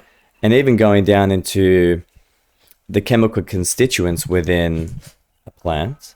So say a plant, they have protective qualities. They will release a resin every time a bacteria is on it. Therefore, when I extract that plant, it has antibacterial qualities. Yeah, yeah. When I ingest that. So it's all the anti-inflammatory qualities of a blueberry. All the constituents that are in that can then be within us. And that's where herbal medicine plays along. Oh, that I might be freeballing, but something just popped into my head. Say with a blueberry and you say anti-inflammatory, is that relation to from when a blueberry is first sprung to life and it will start to inflame, does it release a certain compound or chemical, whatever you say, within inside itself to stop it from inflaming until it gets to the right size? Is that what you mean? I wouldn't know specifically about a blueberry. Yeah. But it's just... I'm going to roll with that in my own head for the rest of my life. That's fine. Yeah. That's fine. Well, that's the thing. It's about something inflaming. Like, it's an anti-inflammatory. So it's like an anthocyanin. Is it like they will have an anti-inflammatory kind of, quality about them. That's a chemical constituent within a plant. And the great connection between herbal medicine and modern medicine is that a lot of the constituents within modern medicine were derived from a plant. Yeah. See, that's the crazy part that I think when everyone starts to learn, it will convince the skeptics. Because, as I said, I'll play devil's advocate because I understand it from a skeptical side because I have been, even within you getting into your course, I'd always been skeptical until probably, let's call it 12 months ago, maybe a little bit longer, maybe 18 months. To sit down and have like a good chat about it, hey? And you actually explained it to me. And the first couple of times you explained it to me, I had a very closed mind at the time, and I just thought of it as if like I want to say it's hippie in a way, but it's almost like it's alternative. It's alternative, but why steer away from the norm when it's clearly working, right? Yeah. But then when I started to understand all the side effects that really do come from, especially depression medication and all these things like that, and even like epileptic medication, all these physical and mental things that people take, that people suffer from, they take a drug, it is causing it. It is A, fixing the problem, but it is B, causing an issue. But then when you explain to me that a paracetamol tablet has a chemical compound of whatever the fucking symbol might be, but this specific, an example would be leaf, this specific apple, this specific root has the exact same compound. This is what was originally used to treat this. And now, because everything is a business, and pharmaceutical companies need to make money, they patent that symbol. You know what I mean? They patent that chemical constituent, which they have created, let's say, unnaturally. Yeah. You know, they are able to do that now, but the origins of information wasn't derived from mistake, was derived from nature. Yeah. And nature was put there to help us through this way. As what I Now, was saying earlier, the answer's always in front of you. Mm-hmm. It just depends on how you want to find the answer. 100%. The Earth wouldn't create these problems if it didn't have solutions. Yeah. And even within myself, you know, as you say, a lot of people are skeptical. They need to understand as well that I need to know when you need more help. I'm not God. I'm not saying plants can heal cancer. I'm not saying these things at all. Mainly, you were taught, not mainly, but a part of my training is being taught when something's out of my scope of practice. When someone is going to need more care, because they can keep coming back and buying more stuff from me and I can keep giving them more things. But if they're not getting any better, I'm just another person amongst that same health industry trying to feed them something that they isn't going to make them better. That isn't working. So we need to now combine, because and I believe, sorry to cut you off, but I can imagine it's also it's a self-growing industry in a sense that's like all infections and diseases are constantly coming to life at all times. Black cockatoo. Oh, is that a black cockatoo? Nice, I want to see one of them. Oh, there. Yeah, it's amazing. Hopefully the camera picked that up. Yeah. But I think that as we're constantly finding new diseases and infections, like COVID, for example, which I'm going to beep out just in case. Nah, fuck it. Fuck COVID.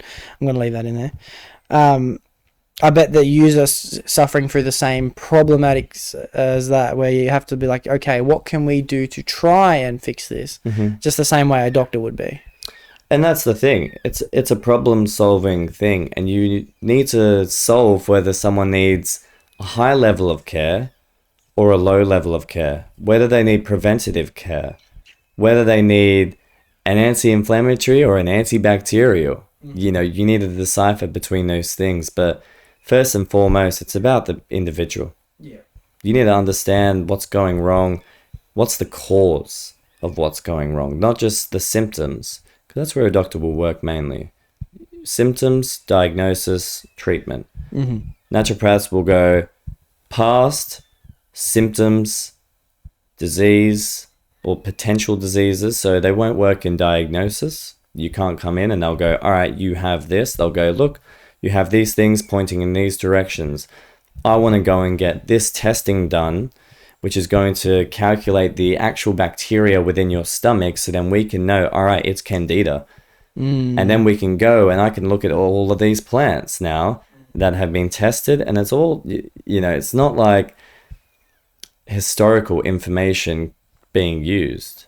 It's evidence-based that goes through the same testing that a medicine would, because there are a lot of herbs out there that can't be taken, that are scheduled to be dangerous for people, and specifically per, let's say, the medication they're using. You know, you can't use this herb with people with that because this will thin their blood. So you still need to learn about all these medications as a naturopath.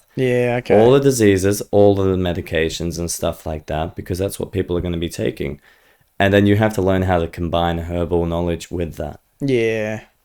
Now, what an interesting job, bro. What a massive job. It's an undertaking. Honestly, the more I learn about it, the more I'm like, wow, this is going to take some learning. This is going to, and it's, every naturopath will say this, it's something that you never stop learning and growing, because there's more herbs out there being tested for things, and like mushrooms are being tested for Alzheimer's.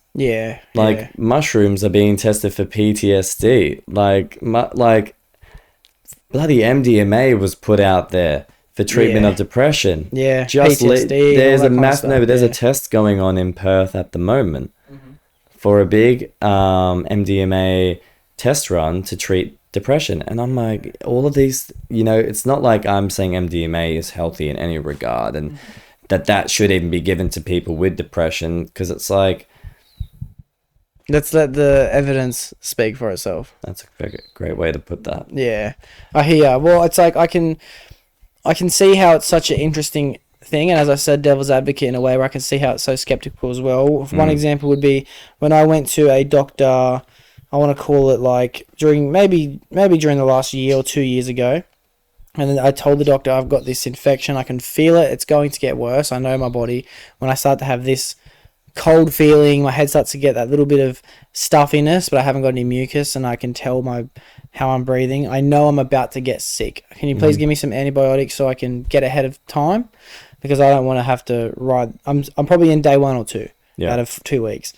And they said, right, we can give you antibiotics, but it's only going to statistically beat the virus by 1 day. So instead of being sick for 14, you'll be sick for 13. So yeah, it will work. But what you could try instead is some garlic, some turmeric, and some honey. And I walked out of this doctor's like, are you fucking kidding me? I came here for some antibiotics. I know what I want. Just to give me what I fucking want. So I obviously went and bought some fucking honey. Oh, I had honey. I went and bought some more garlic and some turmeric, and I put a lot of it in my food. And I want to say within 2 days, I wasn't sick anymore. And I had a judgment towards that doctor, like, why couldn't you have just given me what I know has worked for me in the past? But I was also grateful because that helped back up my semi theory on naturopathy might be actually onto something. And it's because the way they explained it was like, all this antibiotics is doing is it's mimicking what these natural things are doing anyway. And as I said, spiritual and scientific relate in a sense that the chemical compounds are the same. It's almost the same. That's what she was explaining to me. And then I started to be open to the idea for the first time. And it's the craziest thing is that, you know, like yourself, like many other people, they'll get sick and they'll go, hi, I need antibiotics. Yeah. Now, what an antibiotic does is kill all bacteria. It doesn't just go, oh, that's bad bacteria, that's good. All bacteria within your stomach, gone. Now, bacteria is what actually breaks down our food, creates a healthy gut wall so you don't get leaky. There's many other things that can go on with that. So with overuse of antibiotics, 2 things happen. 1, you get a degrading stomach, all of these other factors. And 2, they don't come back for like 3 years. Yeah, right. They don't come back for a very... Or the healthy biotics. The healthy biotics don't come back. So you, although you're getting better now, you got 3 years of still rebuilding something within your stomach that you could have gotten garlic, turmeric, and honey for. Yeah. So this is where it's like, first do no harm. Yeah. First do no harm. Go with the smaller things. If you don't feel better within this, we're going to go to this. Yeah. And you start small with yourself. You don't need to jump to this big conclusion of I need heavy medication unless you're really, really sick, and you'll know it. Yeah. You'll know when you need to go to the hospital. You'll know when you need to go see a doctor. If you need to kind of better your, I guess, education on health, go see a naturopath. Yeah. I agree. And Ashley has actually been telling me that she's been seeing one recently, and they're doing the same steps with her, and it's let's fix the diet. Let's just focus for 4 weeks on sticking to this one specific diet, see how your body reacts because you're showing this symptoms on this case. And then we'll slowly, and then at the same time, take these herbs in a tablet. They've been crushed up and put together into a tablet, and start taking that. And they're following the same principles as you're explaining to me. Because I've never personally been to see a naturopath. But I fully understand on the other side of that coin how frustrating that is. Yeah. How much we want something now really takes away from proper healing. Yeah. You might feel better, but you haven't healed. Just like taking in antibiotics, you feel better, but you've actually created something else. Yeah. You've actually depleted your system in a different way that takes a long time to rebuild. Yeah. And that's if you're a healthy person, by the way. If you're an unhealthy person, that might take much longer and you might feel much worse because of it. It's like... That's crazy because antibiotics is such a common thing that people probably take within... every 1 year to every 3 years, people will be taking antibiotics. I reckon doctors should be given placebo tablets. Just I can agree. Just to really test if someone's feeling this way or not feeling that way. You know what I'm saying? Like, I think that'd be a funny... I mean, it's like in every test. Every single test that they do on medication, someone's given a dud medication to see if this is their brain working or the medication working. Yeah. Now, just to have that fact on the highest level of testing in our medication... is a true testament to the power of our mind. Your mind has the ultimate control over your biology.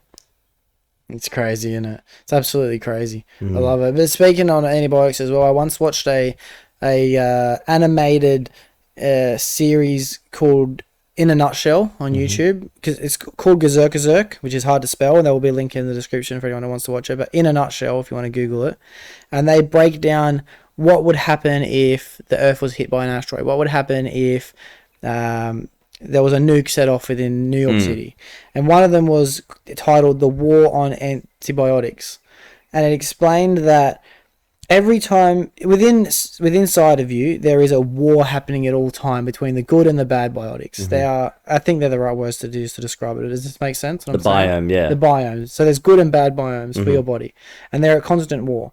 And when the biomes start to get too powerful, you start to feel sick. So you take antibiotics, which gives the other biomes the energy they need to start winning the war, and they're constantly destroying each other.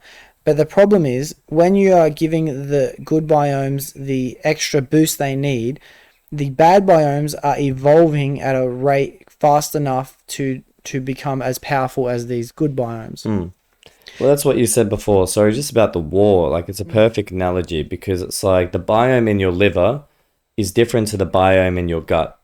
If the biome from your liver comes into your gut, that is when you have an war. That is when you have war. And it's the same, and it's why people get infections through like the urinary tract, because it passes close to all of these different systems. So it creates this channel, and it's like a lot of females get, vaginal infections through their urinary path because they didn't pee after sex, because this bacteria from someone has gone through this tiny little thing and then caused a massive issue, and it's that war. And it's about, you have to balance all that out. But cancelling it out. Exactly. And they're also saying that because these bad biomes are now adapting to these antibiotics that are being put in, they are becoming stronger. The natural part of your body, as you say, that has been killed, has got years to catch up on the biomes that have now become more evolved within you. More resistant. And they're more resistant. So they're a losing battle as soon as you start taking antibiotics. And every time you take them, and the reason why antibiotics constantly get, and it's like flus. Say flus get stronger and stronger every year based on the fact that people are taking antibiotics, and they've made the other thing so much stronger in order to fight it. So the next year they have to bring out a stronger medicine, and the next year they have to bring a stronger medicine, because these things are getting so powerful. And eventually, through technology, we will not be able to create an antibiotic strong enough to be able to beat these viruses, because the natural part of us that is meant to be fighting them has been taken away by these artificial chemical compounds. Exactly right, Jake. Exactly right. Is that natural sense of your immune system will be depleted due to you taking medicine, or due to you not taking in a proper diet full of multiple nutrients. All of those things, your natural system within you falls down, will crumble quite easily if you do not maintain, replenish, restore, rest as well. Like, a lot of people think that, exercise and, all of these, it's like exercise and food is like the main body of like where you can get healthy. It's like you eat all right and exercise, it's like they are great. But what people always miss is like sleep. 100%. And water. 100%. Oh, yeah. Sleep and water are two things that regulate your body. You are so much water, it's weird. Yeah, so much water, it's weird. No, but that's so great. that That's makes a great little, sense in a way. That's a great little sentence. Yeah, there's so much water, it's weird.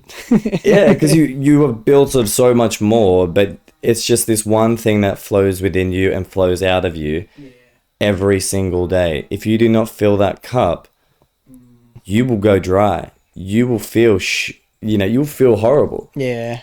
But through replenishment, proper replenishment, your body will function to beat anything. It's like, I had COVID, and I felt that in that time I was a pretty healthy person. I felt crap for a day, but then Sarah, the beautiful soul she is, cooks this amazing green soup, and we threw that much garlic and ginger in there like you could not believe. Yeah.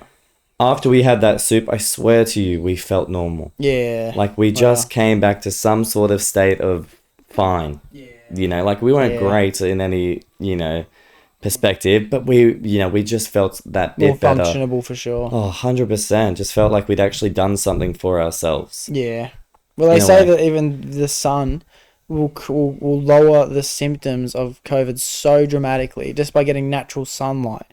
And it's like, where was this information? You know what I mean? When I was told I had to be Cooped up injected. inside. No, I thought I had to be injected with one of these medicines that we're talking about, artificial compounds, to fight this war that is always happening within inside of me that is now worse off. It's such an interesting fact with that specific, it's called mRNA, messenger RNA. So you have DNA, then you have messenger RNA that translates all that DNA sends to your body. So it's how your brain recognizes that's my hand. Yeah. It's basically through all of these different things. So what that was basically, it's a part of it's a mRNA with the coding of COVID. Yeah. Like you take, it is then your body recognizes COVID as an external body, a foreign thing, understands that it's a bacteria or something of sorts. And then it now understands what it's made of, therefore can fight it. Oh, I get ya. It might not have necessarily been as harmful as I was thinking then, because... Well, you didn't understand it, and anything you don't understand, anything forced upon you, creates resistance. Yeah, 100%. So it's like, even though I speak about it like it is new technology, amazing technology that can do something, some people would hear this thing attaches to my DNA that's made by a man, and they're forcing me to take that. It's actually kind of like the same thing that we've been talking about. Instead of taking a medicine, it's just creating that chemical compound to make your natural biome strong enough to fight it. Is that the right way to say it? That's it. So building your body up to be able to fight anything. Like, you encounter bacteria all the time, every single day. You go out, you have a big weekend, you get sick. It's like you just depleted your system to that which you encountered the same bacteria, your body couldn't handle it. Yeah. You know, it's not that you're any less off. It's just you didn't fuel your body for like 2 days, and it just put you into a state of being an acceptable host to disease. I definitely didn't expect to hear you speak on the vaccine in such a positive note, especially being a naturopath and someone who is not against medicine, but open to alternatives. But I guess that is one of the beautiful parts about the career you're choosing to do. You're not disregarding previously recognized solutions. You're just offering an alternative to these solutions. I think it's acknowledging the fact that you can do something else before you get there. But you also need to understand that if that doesn't work, you may need more things that are going to help you, because staying in a sick zone is getting you nowhere. Yeah. Doing nothing about it and putting a forefront to go like, you know, I need to be, you know, really strong-minded about this and put my ego there and say it's wrong and all of these things. And I believe it was wrong. I believe it is wrong for the government to have this word into my life and to, you know, mandate this and inhibit my work and my money and all of these different things that, you know, keep me living, keep me eating and all of those, you know, basic life things. I think it's disgusting how they went about it.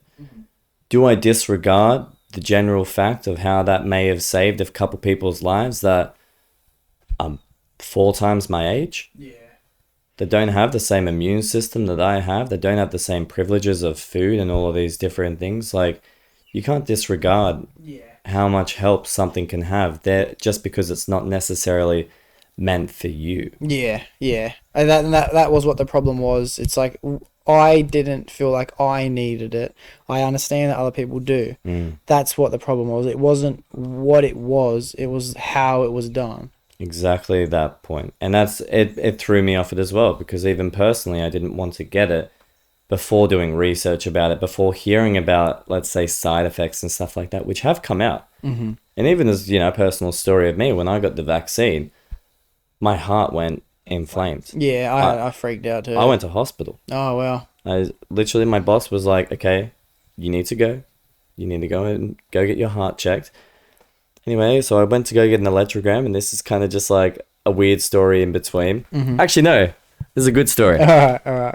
So I'm gonna restart.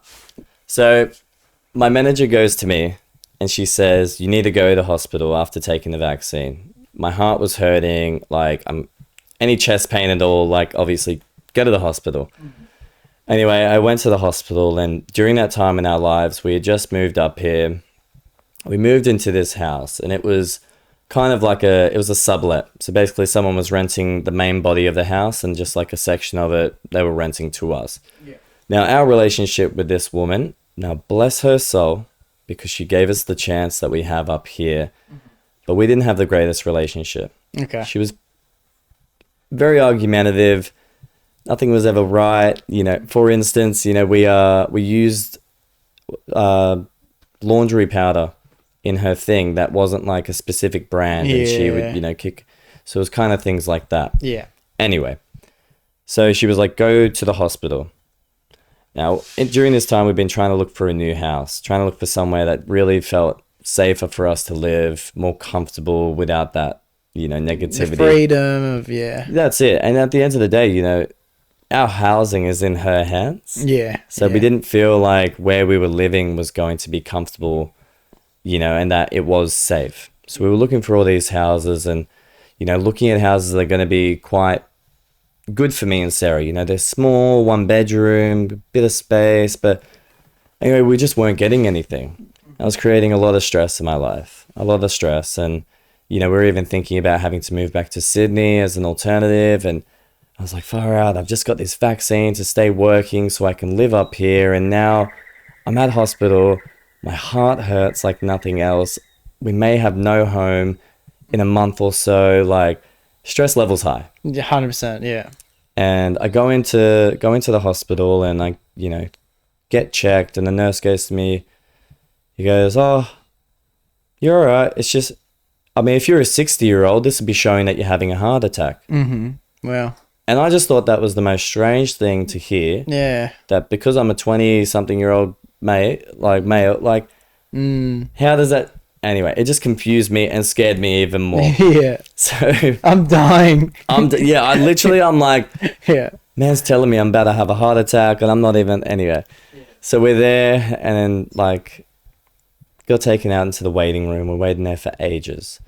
Seth turns up, like, we're there thinking, like, it's just the worst time. You know, we're just thinking everything is going wrong. As we're sitting there, as we're waiting, we get an email. And we had just been accepted for this house. And then I go inside and they say, everything is fine. Your heart's not inflamed. You're just in a high stressful state. Yeah. You know, you're just really, really stressed. You need to, and I was smiling as they were telling me this news. And they're like, "What?" And I'm like, "I just got accepted." And they were, It was just a moment where, like, everything came back together.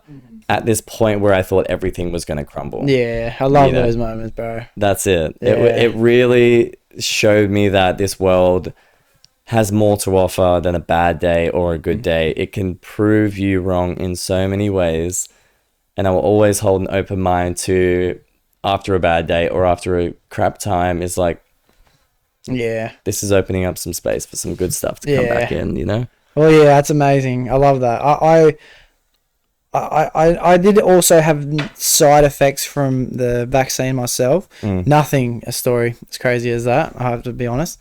But I love that in the sense that that's why I would consider myself to be spiritual from a story like that, because I hear that and I hear God pushing you to your limits and then being like, you're safe, all right, you're safe, you're all good, and it's just putting a reassurance as to why you shouldn't worry about certain things. You were overworking yourself with stress for nothing. You know what I mean? Life was going to work out. It was going to work out. It was already decided. All right. It was just a test for you to go through in that current time. That's it.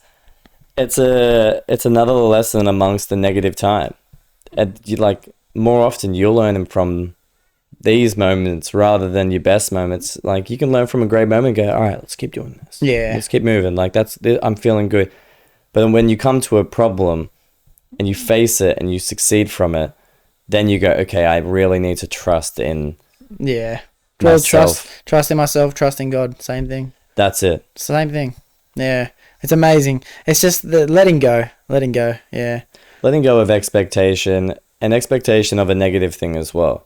So it's like when I was there going, oh my God, we're going to fail. We're going to move. We won't get a house. We won't get this. I've just got this. My heart, blah, blah, blah, blah, blah. And I'm running these things off in my head. It's like life was working out at the exact same time. I just wasn't focused on life being good. Yeah. Yeah. That's cool. That reminds me of the glass half full, glass half empty thing. And I'm pretty sure I wrote something down for it the other day, and it was, as I was journaling about, I can't remember what I was journaling about, but it was about being balanced. That's what it was. It was just the word balance, what balance means, and how you try and live your life within yin and yang, and live your life between good and bad and left and right wing and all these things, and just staying balanced is the perfect way to live your life. Being strong to your beliefs, but also being open-minded to other things as well. And then in the end, I had a philosophy of like, the glass is not half empty and the glass is not half full. If you're fucking thirsty, drink it. If you need a cup, pour it out. Because there is no life is working out, life isn't working out. You were just reacting to what was happening. Life is, it is what it is. It is just, it is your perception. And I think that's where it gets to. It's like the glass was going to be half full or half empty, whether you thought about it or not. It was just a glass of water. That's all it was. it's a glass of water. As simple as that. Yeah. But you're there thinking, is this a positive glass or is this a negative glass? Yeah. But in reality, if you need a cup, pour it out, and if you're thirsty, fucking drink it. And that's it. You gotta feed. You gotta feed yourself. That's cool. I actually had a pin in my mind before off camera that we were talking about, and I'm gonna go off topic, but it was about myself getting in a bit of trouble recently, and I have to go to court. I thought I'd just been waiting for the story the whole time. I thought I'd just quickly chuck this in there, please, because I think it can lead to some interesting things. But I went to a shooting range with my sister last 2 Sundays ago. It was her birthday in January, and I didn't really know what to do with her. For my brother's birthday, we went skydiving. So for my sister's birthday, I thought we could do the same thing, but I don't know if she's going to enjoy it as much as my brother would. So let's see if she's interested in doing anything else. And we went to a virtual reality arcade in the morning. It was so cool. Like you put on these goggles, we were in this like zombie apocalypse scenario, and I can see her in the game, full 360 view, and she can see me, and we're moving, and you've got these body things on and these hand things, and it's just like we could see how freaked out we were with each other. And did you feel as though you were like, it's just that incredible? The feeling was amazing. It's like you have akimbo handguns, and then you just blasting these zombies as they're coming towards you, and then you see one out of the corner, you look that way, so you can just fucking start blasting this one. You see this one, you got the other hand out, you're blasting that way. It just feels so awesome. But then as you progress through the level, you're in this big room, and you have like an open area within the game you can that you know you're meant to be in, and that's the same as the room you're in. If you go outside the barriers, you're against the wall, things like that. So you know to go back into the middle of the map. Yeah. And there was a stage where we had to like step off an elevator that we were on onto a plank, a RSJ big metal beam, and you had to walk across this beam.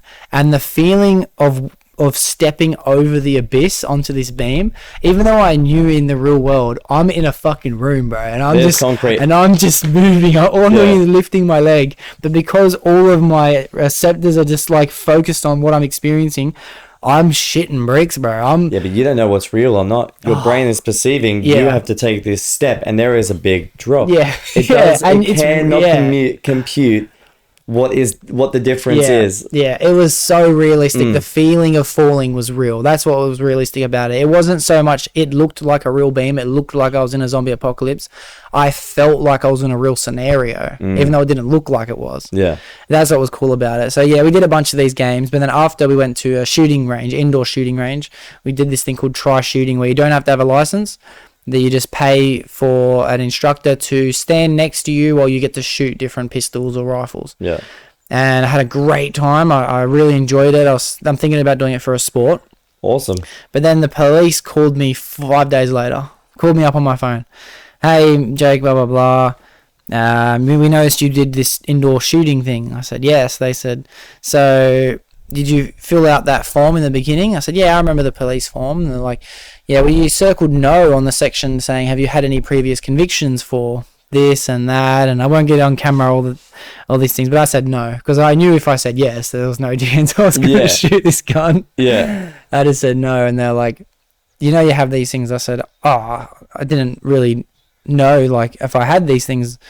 And they just started rattling off all these things from the past, and they're like, you're lucky you didn't try to get a handgun license, because you'd be in so much trouble if you had said no. And I'm like, honestly, I was thinking of doing that like tomorrow. like I really You're like, thank God you boys called me. I could have been in jail. Like, I'm like, I really wanted to get my handgun license after this. And the guy basically said, in a professional police tone and sentencing, he basically said to me, there's no fucking chance we're giving you a gun, dude.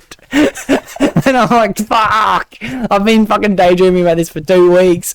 I've been telling everyone I'm about to buy the feeling of a gun. You're like, this is going to be it. Yeah. I'm getting it. I'm going through the processes, the paces of getting a gun. Yeah. And I love how police can humble you like that. Hey, instantaneously. And it's like, the way I explained it to people when I first came out of the experience was like, you first shoot a 22 caliber, and it's like, it's cute, you know what I mean? It's like an airsoft gun, which you know, it just feels like you're just squeezing a trigger. Yeah. When you finally get to a 9mm full Glock, it's like the thing that your hands have been missing for your entire life.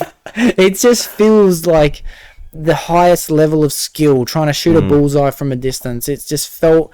And you're not I guess, like, you know, you're holding a gun not for the purpose of, like, I guess what a lot of people would say a gun can be used for, like, used for palm and all of these, like, you're just there to shoot. Well, it's like, you know? I didn't feel powerful because I was holding this gun. I didn't feel any form of ego of like, I now have an upper hand on someone who doesn't have a gun, which I think the misconception would be, which I thought I would feel. I thought feeling a gun, I'd feel like a fucking thug. I'd feel like I'd be like, what On the the fuck? side, Yeah, you know what I mean? Like, like, who wants it? You know, that's not how I felt. I felt like, in order to hit this bullseye, I have to have 100% concentration. I feel comfortable. I have to feel calm. I have to feel stable. And that's what was the most amazing feeling. So it's stillness before the flame. Yeah. I can imagine it was ancestral in a way that, like, I bet people used to feel this when they would practice hunting an animal. Yeah. And you'd have to have a perfect shot, a perfect throw, a perfect aim, a perfect bow, a perfect arrow. Everything would have to be perfect. The weather, the breath work, in order for you to survive. Yeah. You have to be completely zen. And that's what I got the first time I was shooting this gun. So when he told me I wasn't going to get this fucking handgun license, I was like, fuck me, dude. And I can get it. I just have to wait a while. But he ended up saying, like, bro, you lied. You know, you lied on this police report. If you had have said yes, we were never going to let you shoot. And I'm saying, I think it was an accident, you know, like I fucking didn't read it properly. Yeah, I fucking fucked up.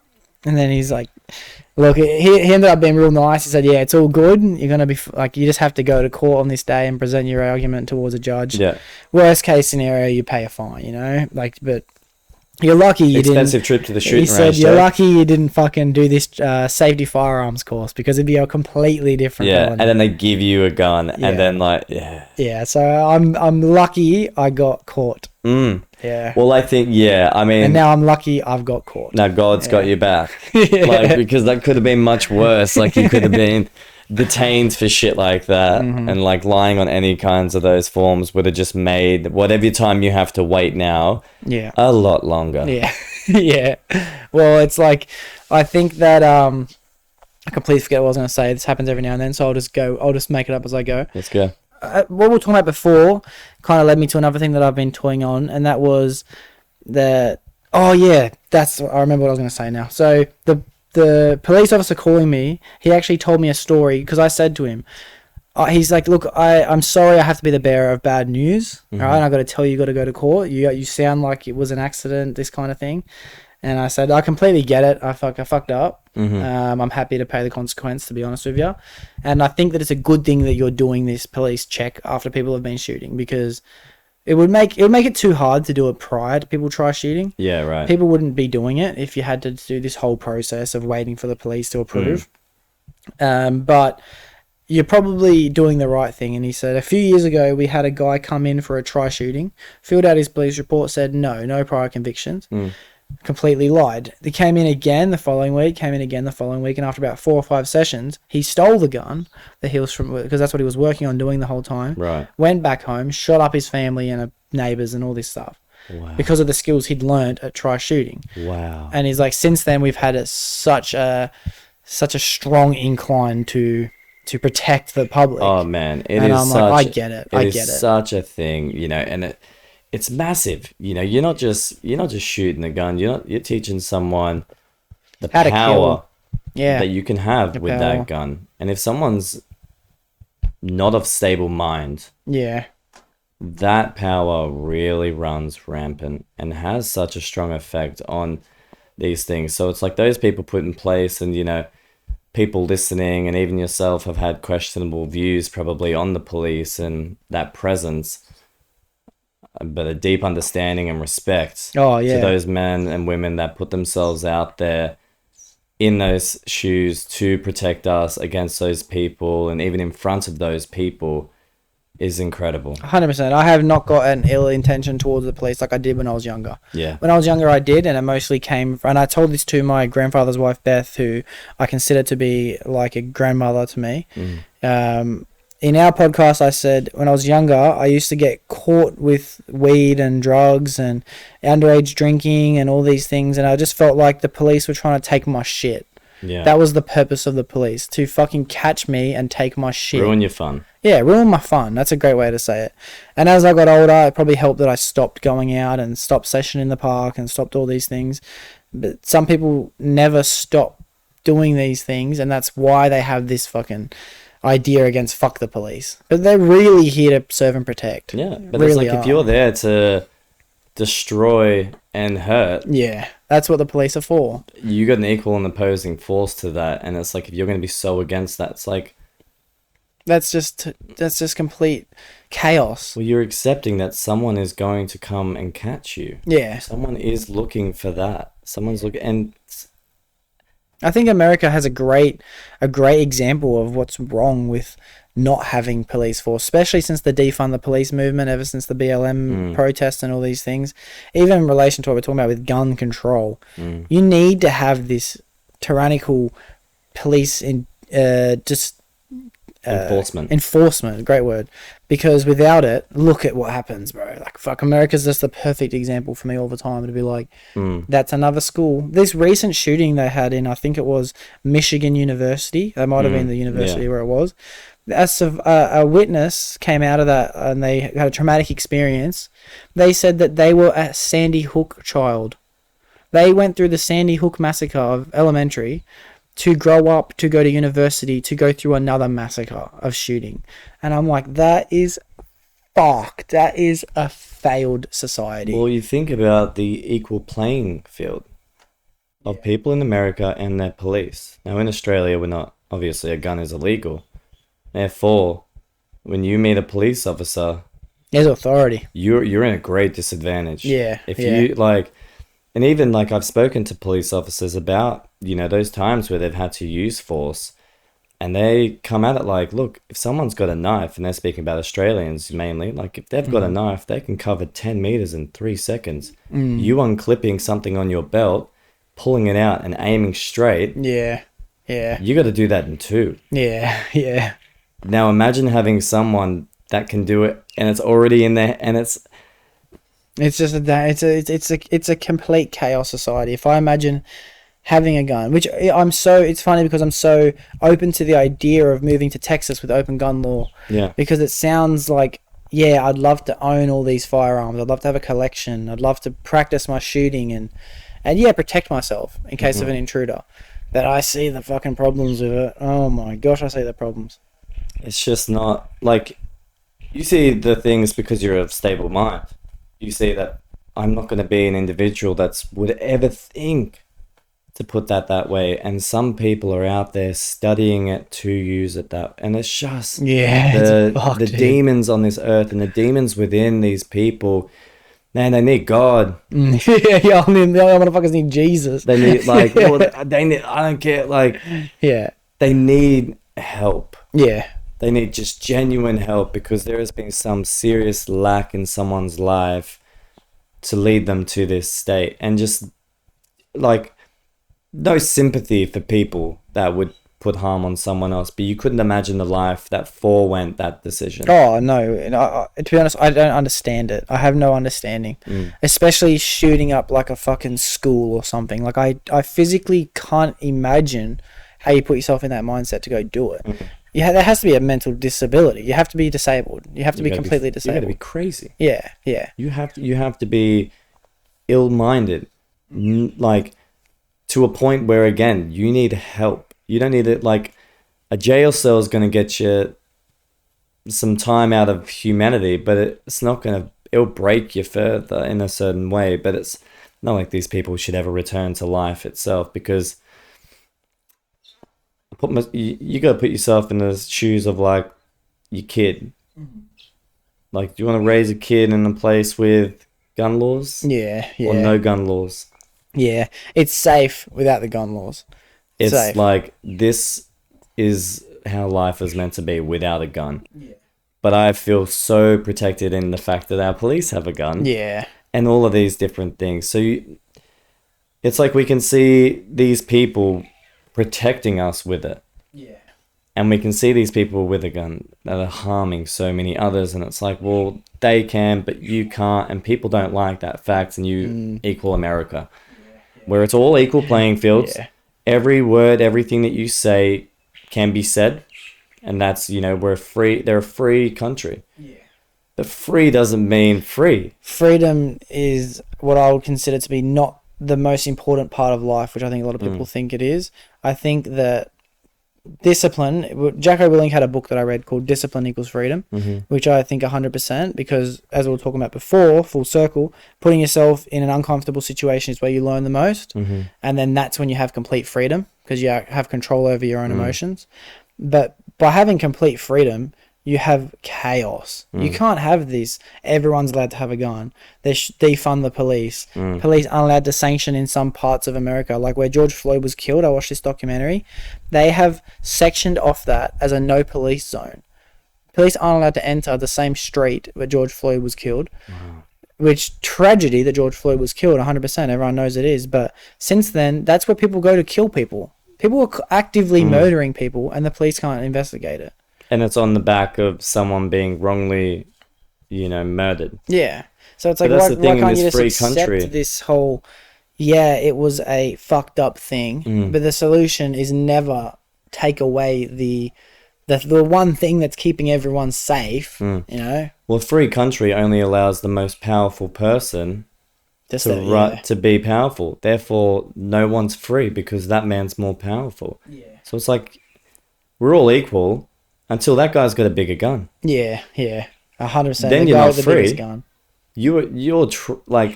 I agree. It's you just leave room for someone to step up into it, and I think that Australian culture has the best culture for safety and protection.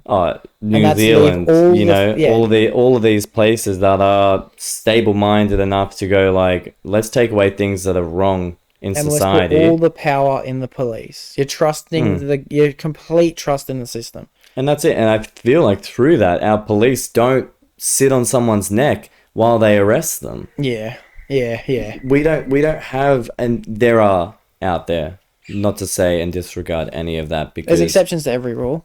That's a good point. There's 1 in 10 in every statistic. So it's part of life. Exactly. But that's the thing, is that it's not a 1 in 10 over there. Yeah. And it's something which, barring all of these negatives and coming back to where we are today, is that a feeling of safety is something that should not be underestimated. Like this lady that was speaking to us today, and she's going on about all the problems with the World Health Organization. Yeah. And I'm like, but you need to understand that you being able to come and just walk on this street and have a conversation is a massive privilege. And it's taken these big organizations helping you to get there. And you live in a country with free healthcare, and you can get a job. And some people don't get the simplest facts. And just for everyone listening, this lady was basically saying how like the World Health Organization is our biggest threat to today's current society, because they're trying to indoctrinate the same mandates from the vaccine as part of culture today. They want to be able to have security, state control of facial recognition. That's what she was getting at anyway. and there's going to be no privacy, and the government's going to be able to tell you when you can and can't do certain tasks and activities. And I thought to myself, like, if that's the case, I'm okay with it. That's what I was really thinking as she was explaining it to me, because I haven't really got control over my life anyway. I live in a country with laws, and I have to abide by the laws, and I have to pay taxes, and I have to do all these things, and I have to go to work, and I have to try at my job, and I have to put effort into a relationship if I want to have a successful family. You don't live in freedom. You live by rules you have to live by in order to become happy. Even barring the government, you live by rules you set. Yeah, exactly. You live by structural, societal rules, self-rules, family-orientated rules. If I lived free, I'd get nothing done. 100%. I'm naturally lazy, bro. That's it. We all would love to lay down and do fuck all and get paid millions, boy. Oh, I think about it all the time. Oh my gosh, if only everything was handed to me. Yeah. I'd probably live a boring life and end up hating that, to be honest. Like, the grind and drive, I don't know what it is. It's something which I don't mind doing. Yeah. But that's the thing. It's about really realizing that you've got privilege. Use this to your power. Yeah. Don't sit there and hate on everything that built that, because it's like, well, it's not perfect, like everything else. Yeah, I think perfect is inachievable. I actually told Patrick, shout out to Patrick, I think you probably would be listening to this one, even though you probably caught up 3 months in advance, so, you know, appreciate you for finally getting to the episode. Thanks, mate. But we say to each other that perfect is impossible. Yeah. It's a word used to describe impossible, because nothing is perfect. If you get something dead level when you're in a trade and it's perfect, you open up that measurement, you can go deeper and it can get straighter. You open up that and it can get straighter. So like, there's no such thing. Anything you're looking at right now, like you see this house, it's actually it's not still. Yeah. All the fire, every little grain in there is vibrating against it. Like, nothing is perfectly still. Nothing is perfectly made. Everything is built to be fixed, though. Mm-hmm. Yeah. And that is something which is where a lot of people can gain insight in. Yeah. Is that, you know, you're not broke. You ain't fixed. You ain't fixed. Yeah. Because, I think that the struggle, it's full circle to what we were talking about before. It's the struggle that is what makes life worth living. And because nothing is perfect, that's what makes these... and the closest thing we've gotten to perfect is what we're trying to say is the system that we're currently living in. You know, 100%. I think it's as close to as perfect as we can possibly get it. And I think there's a bunch of individuals like you and I who are passionate about the things that we are doing in their roles within government, health organizations, wherever they are, you know, being passionate about that and trying to do their best job as well.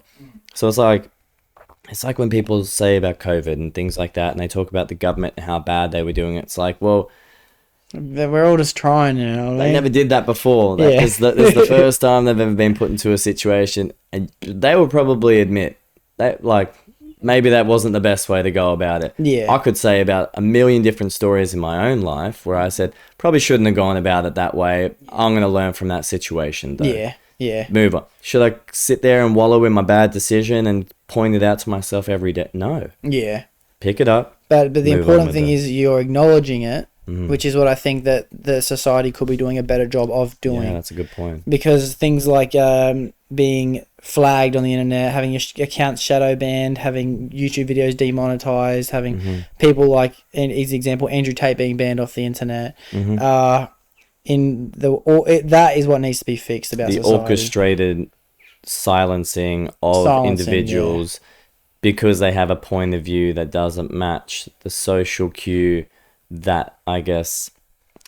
And that's a crazy thing, bro, because that goes against everything that I'm trying to come to terms with now, and that's when you put complete control in the system, because that's the system that is doing that.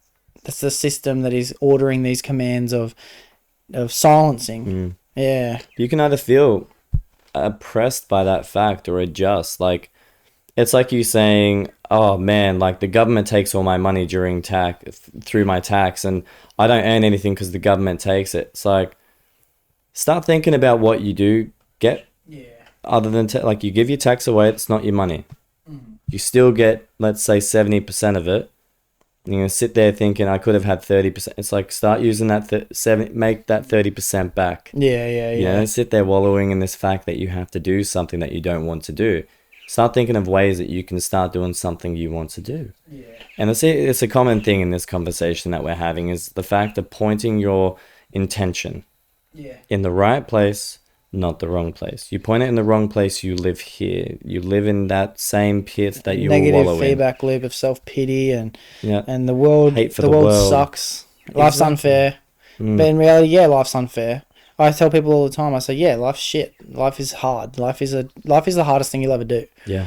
But it is the fucking best thing in the world. You can't have anything more beautiful and amazing than being alive. Life is amazing. Glass half full, glass half empty. That's it. Yeah. Another good perspective is like, you're in heaven and you're an angel and you're speaking with God and you've been perfect your whole life up there and everything has been gold plated and whatever. Yeah. And God comes to you and he says, hey, Jake, I'm going to give you an opportunity. Now, I want to send you to Earth.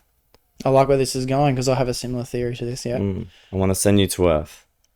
I want you to go and experience the troubles of life, as well as some of the most blissful moments. I want you to learn and fail all in the same, but what you're also going to gain is some true connection.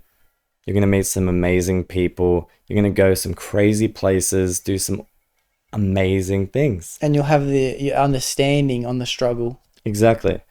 Do you say yes or no? I say yes every day of the week. I say yes.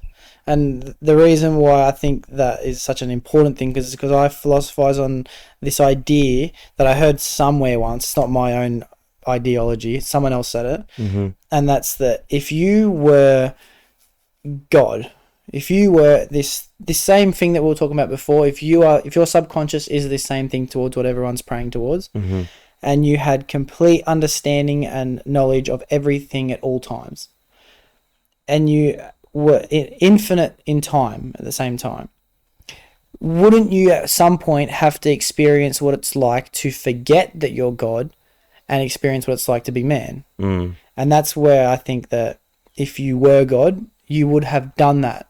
You would have made that decision to forget being all-powerful and all-knowing for a period of time. And because you're infinite. This is why God is ever accepting of your sins. And this is that God inside as well. Yeah. So no matter how much harm you may have done to yourself, others, relationships in the past, in the present, you need to come back and go, you know what? It's okay. We're going to learn from this and move on. Yeah. Because I accept you for who you are. You aren't that person that did that bad thing on that one day. I'm not letting that one day define who you are across the rest of your life. You carry that. That's just going to be weight on your back. You got to forgive yourself, forget yourself, yeah. And I always say this, like in my past, I've kind of gone through, my own troubles with, I guess, accepting that life isn't good for others. And, I would always think, like, why? Why is this that certain way? Why is this happening? Why? And I'm like, you know what? It took me seeing all of that trauma, all of that pain as my best friend, as that thing that built me to be the man I am today, the thing that really grew me and enabled me to help others, to take steps forward into my life, all of these different factors that I now feel confident in. It took that trauma. Yeah. So I stand there now, I stand here now with that as my best friend.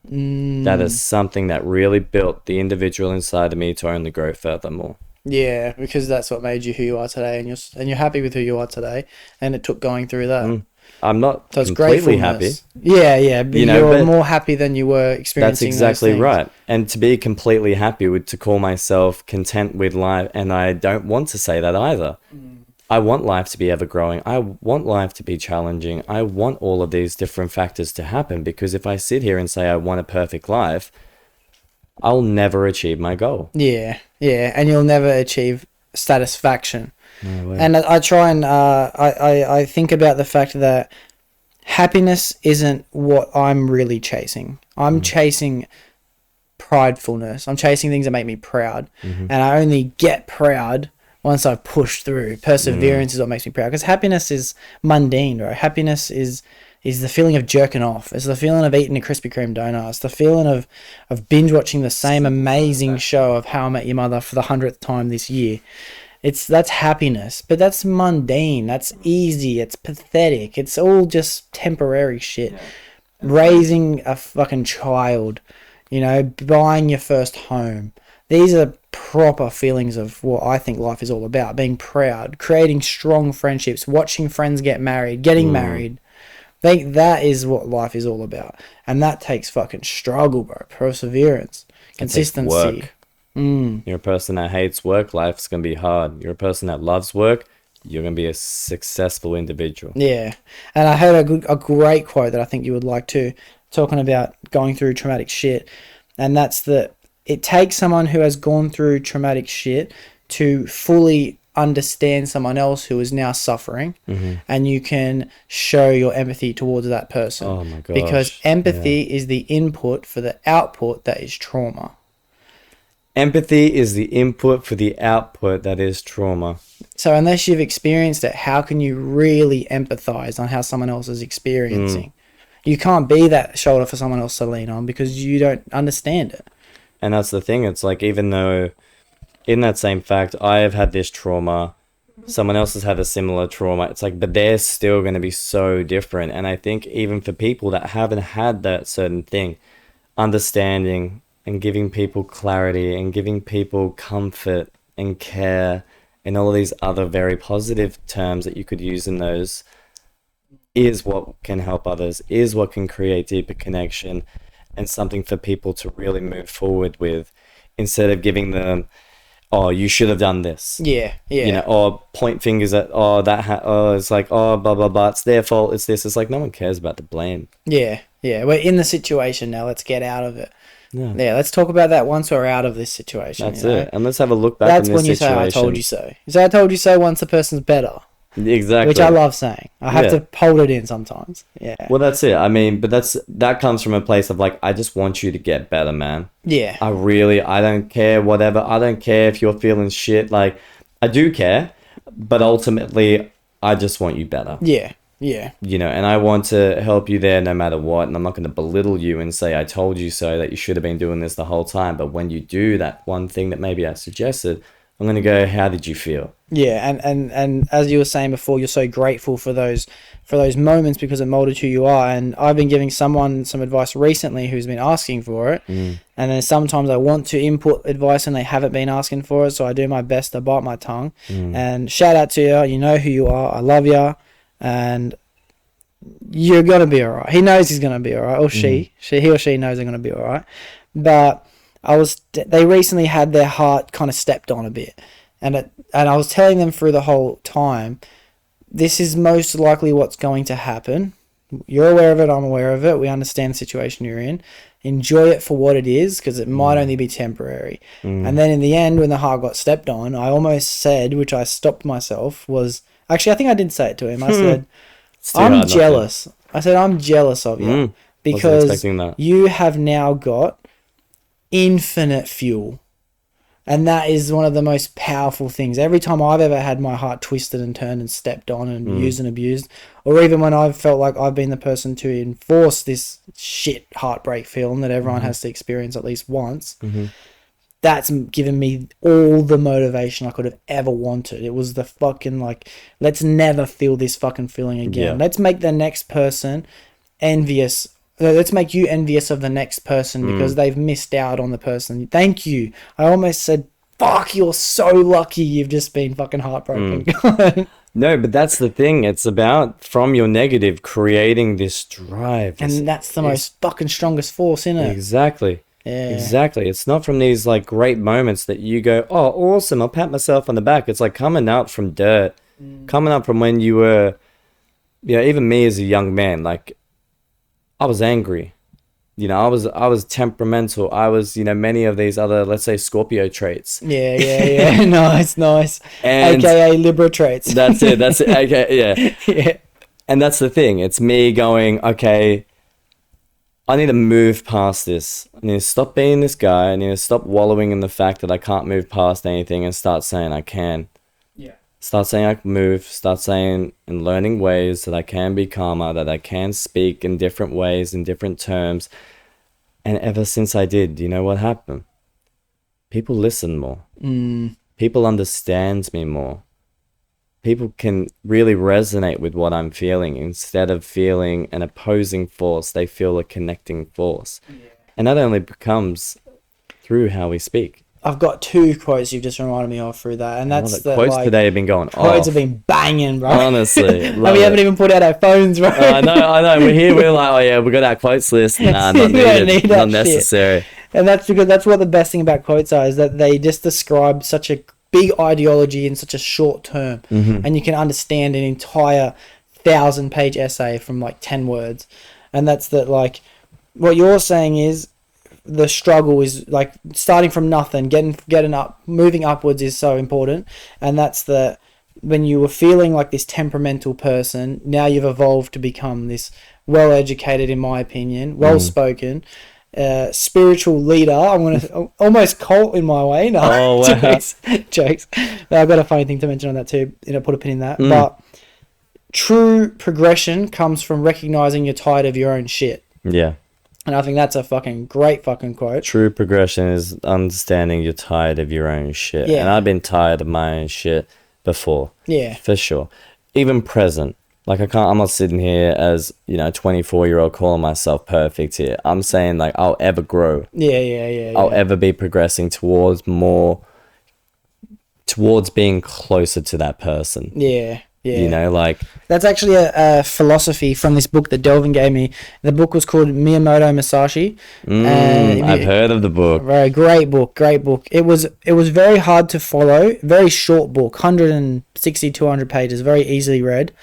But it's very confusing if you don't know how to interpret it. So he was a Japanese swordsman in like the year 1600, I believe it was. And he was the man, bro. He studied the craft of fucking fighting with a samurai sword. And he would just roll through town to town to town and challenge the sickest cunt in that village and just win. He won like 50 or 60 hand-to-hand combat battles by the time he was 30, I think. He was a legend.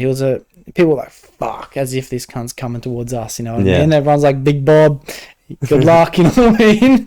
He was just a rogue. Catch you later, send my goodbyes. Like, I heard about this bloke, someone sent some mail, he was on. Like, yeah. But he ended up finishing up his journey of acknowledging everyone by the time he was 30 and spent the next 20 years working out what the principles of being alive would be. And his thing was called Hi-Ho. I believe it's pronounced Hi-Ho. And that means that what you're basically trying to do is become the best possible version of yourself. You devote every ounce of you to your goal. You wake up and you be the best friend. You be the best husband, the best wife. You be the best son or daughter, parent. At the same time as the most dedicated person in your career or your craft or your skill. And you're chasing this feeling of perfection as hard as you can, but you will never ever reach it. It's the same thing as Buddhism, enlightenment. It takes 8 lifetimes before you get there. But that was his philosophy. You just be the best fucking possible version of yourself, and you're so close every day, but you'll never ever get there. And I think that is a fucking fundamental thing I'm gonna live my life by. Understanding that perfection isn't what you're actually looking for, it's progression. It's looking towards a life that is going to be ever evolving, not towards one goal. Because again, I think we've spoken about this even just in our personal conversation about people who are successful, reach the top, don't know what to do.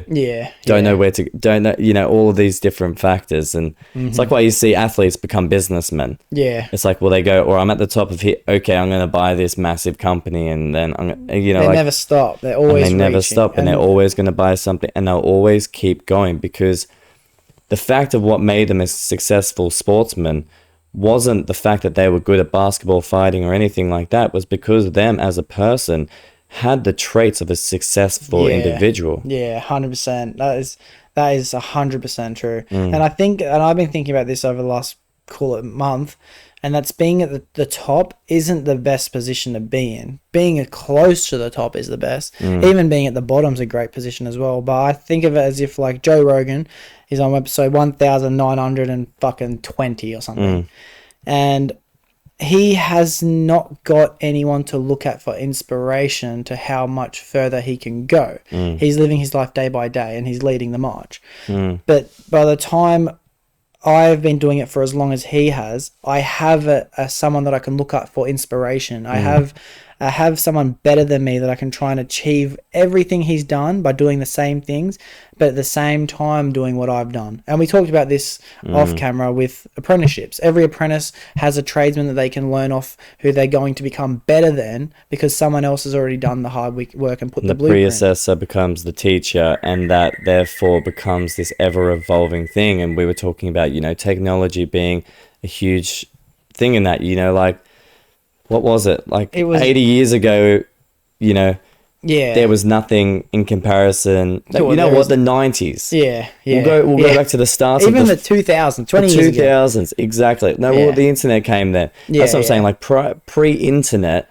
we went from like 10% to 100% within like 10 years. Yeah.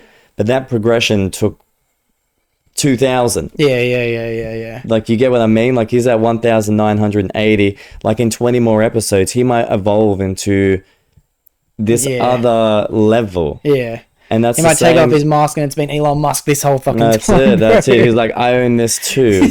Yeah. But that's what I was trying to get at as well, where it's like being at number one isn't the best position, and then people prove us right by getting to number one, and then fucking starting a business and then growing that business to number one. Kevin Hart reached the ultimate fame of stand-up comedy.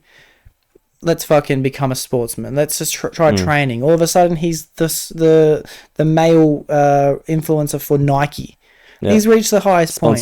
Sponsored by Nike as a comedian. Let's start trying to be an actor. He's now a Netflix superstar. Let's go down. Let's start a health business. Let's start whatever he's fucking doing. He's just constantly letting go. And again, now look at all of these differences. You got comedy. Now there are like speaking and different qualities within those that I think are personally attuned to him that help him in all of these roles. But generally, he's doing very different things. You need to learn a very different skill. And all of them have flown so smoothly because of his intrinsic values. Yeah, that's what we were talking about. I was trying to realize how we got to that. It was because of the characteristics behind wanting to be successful. You're a lazy or a driven person. You're coming out with two different goals. Trust me. Like, you're not getting, no one will end up in the same path with those two different characteristics. But it's a hard thing to grasp as well. Like, even you saying at the start, like, having to step back and having to actually today not journal and really just enjoy the morning because you've taken an 8-hour drive and you need to kind of step back. But you're naturally a person who doesn't step back. It's actually more difficult for you to relax than it is to work. Whereas, you got the opposing, which is, I'd say, the latter. Yeah. And I would also say that I think that I just don't find enjoyment in the self-critique I have from when I'm not trying to pursue something. Yeah. Some people probably find clarity in just fucking chilling out, bro, really. And it's like I thought of myself as that person for a long time. I loved but even I was going to use Xbox as an example being young, but the reason why I loved Xbox so much is because I wanted to be the best. I wanted to have the highest kill ratio. I wanted to have the most score per minute. I wanted to be in the number one clan in Australia. I wanted to have every gun diamond. That's the only reason I played. It wasn't because I was genuinely enjoying it. I was enjoying the pursuit of playing Call of Duty. Yeah, because there's levels. Yeah. There's levels to that game. There's levels to these things that we speak about where it's like you're accepting where your level is. You've spoken to me today. You're like, dude, I've done, almost 30 podcasts. I'm base level. Yeah, I'm in base the beginning, bro. I'm excited. You're humbling and being honest about where you're going to go with this as well, because you can't say I'm the best. This is the bee's knees. This is everything. Blah blah blah. It's like, well, where are you going to go from here? Yeah. What are you going to do after you're now the best? It's like you need to call yourself shit before you can call yourself great. And I think that you have to also balance that, as I was saying with balance before, with the confidence that you have gained so far along the way to know that you're going to get there in the future. And that's what I was thinking of when you were telling me that you have you had to convince yourself to get into naturopathy by telling yourself, I'm going to be able to do it. I am smart enough to do it. I am this person, even though you had that preconception that, I've never been this person before. You really had to have done some things in that time frame between being this kid in school who didn't pay attention to becoming this chasing this crazy as skill set. You had to have these things to back yourself up. You had to have prior achievements, which is probably where you got like becoming a vegan and sticking to that discipline that you went through for fucking so long. And that's like, that would have been a driving force towards you being like, I can do this. You know what I mean? That's it. It's about you put your mind towards something and putting that self-critic aside and that self-coach forward and start promoting yourself. Yeah, but it takes ego to do that. In order for me to say I am so nowhere near as good as doing this podcast as I'm going to be in 10 years time. I'm going to be exponentially better. It takes in order for me to recognize how much better I've gotten at doing it since episode 1. But that's not ego, that's acknowledgement. Okay. So I believe ego is you saying I'm the best. I will, no matter what I do in this world, I will be successful and blah, blah, blah, and have no real sense about how you're going to get there. Yeah, okay. I believe through the self-coach is acknowledging facts that aren't, so impactful. Like, you just need to tell yourself that it's going to be okay, that you are going to be able to do it. You feel the opposite. Yeah. You don't feel, it's not like when I tell myself that I give myself the smart card. I'm like, oh, cool, I'm smart. That's the ego. Yeah. I acknowledge the fact that I haven't learnt yet, but I then will have the ability to learn. Yeah. And through me having that self-coach opens that perspective to see it more and more every day. I hear what you're saying. So I had a misconception of what ego was, which what you're saying makes sense. Ego is blind faith in yourself, as opposed to acknowledging what you've done in order to convince yourself you can do it again. Yeah, okay. That makes a lot more sense. It's about encouraging yourself to get up every day, not waking up every day thinking that you're already there. Yeah. Thinking you're the bees, thinking you're top shit, thinking you're everything. It's like, where are you going to go again? Yeah. I've said that numerous times in this conversation, but it's like, you need to start thinking, I'm the bottom of the run. I need to work really hard. I need to get out there. I need to start attacking this life, because that's what life is going to take. Yeah. And I need to not complain about it. I need to start seeing that negative as my fucking force in life. But what if someone was already at a position in which other people could consider them to be the best, and they walked around like, I'm the best? Would that consider to be egotistical?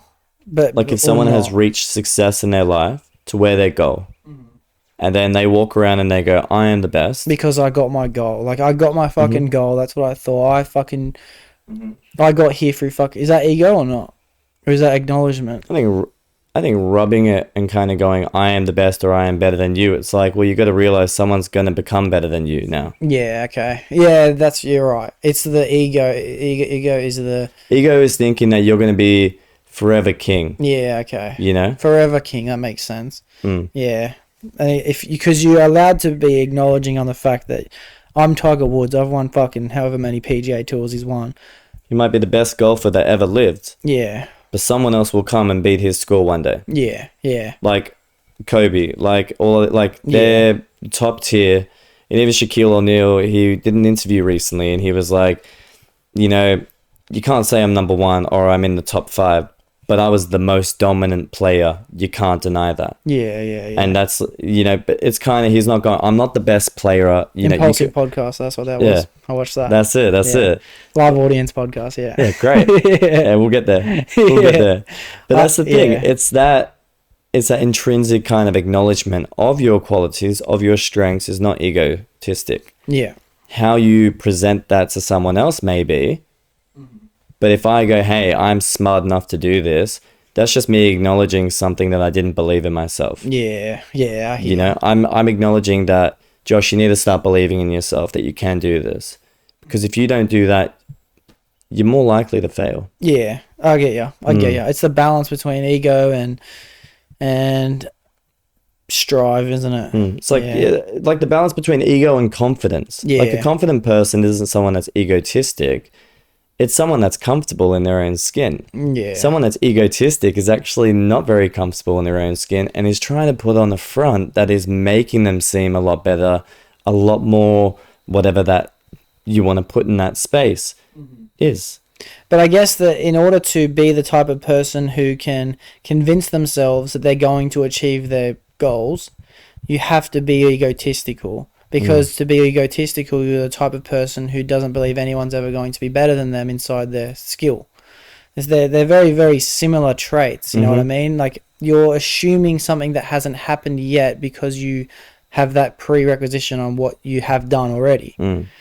So I guess you have to have a bit of ego in order to be the best version of yourself. You just have to limit how much fruit you pick from that tree. You don't need, I mean, like, your ego can come from confidence, can come from care, can come, like, your ego can be the most caring ego on earth. It can be the most loving ego on earth. It can be the most diminishing ego as well, the most damaging, you know, the most belittling and all of those things. And I think that's where we attune ego to. Like, when people say ego, they're like, oh, it's just that negative quality about people to where they're kind of up themselves. It's like, not necessarily. I don't personally believe it to be that way. You know, I personally believe, like, ego to be this thing that is kind of you, your ego, your ethos, almost like what you believe and who you are, and how that's presented is your ego. Yeah. So it's like, if you present yourself as this cocky person that struts around thinking he's the best, people don't hate your ego. People hate what you're thinking. Yeah. People hate how you're acting. Yeah. You walk around as the most caring, loving ego that is all accepting. And see where I'm getting at? You walk around with confidence as your ego. It's like, well, you're not egotistic. You're just confident. So get rid of this ego word as if that is supposed to be the center of all emotion and all kind of things about you. It's like, you are Jake. Yeah. You don't hate someone. You hate the characteristics in which they're showing you. Exactly. Because some people won't even be true to what they tell you. Some people will speak in terms to which I guess they aren't, or they're not showing truly. Like, someone who is egotistic and saying, I'm the number one at this, that, and the rest of it, and you're like, you're not. Yeah. Like, there are better people at it than you. So you're not going to tell, but you're like, that's when their ego is speaking above their terminology. Or like people that tell you stories, and you're like, yeah. It's almost like a man who tells a woman, no one will ever love you as much as me. That is so egotistical. I kind of think that as to be so belittling, manipulative as fuck, but it's so belittling. Like it's like, no matter how much I've ever loved a woman in the past, it's like I'm limiting them to only ever being able to experience as much love as I'm willing to give them now. That means that I won't even love them anymore in the future than how much I'm willing to love them now. That is the most egotistical thing, but it's like, it's also such a beautiful thing because you genuinely believe no one could ever love this as much as me. I look at it like it's the fucking greatest, the greatest person to ever enter my life. So I see ego as a good thing and a bad thing. That's it. 100%. Again, your ego is like, call it personality. Like, if you're a loving personality, if you're a caring personality, if you're a horrible person, you know, to be around, you know, like all of those things, it's just your personality and how you come across to people and how you were read is, I guess, what people call the ego when they speak about someone else. They're like, oh, you know, his ego. Bro, that was close. That bird needed some screen time, bro.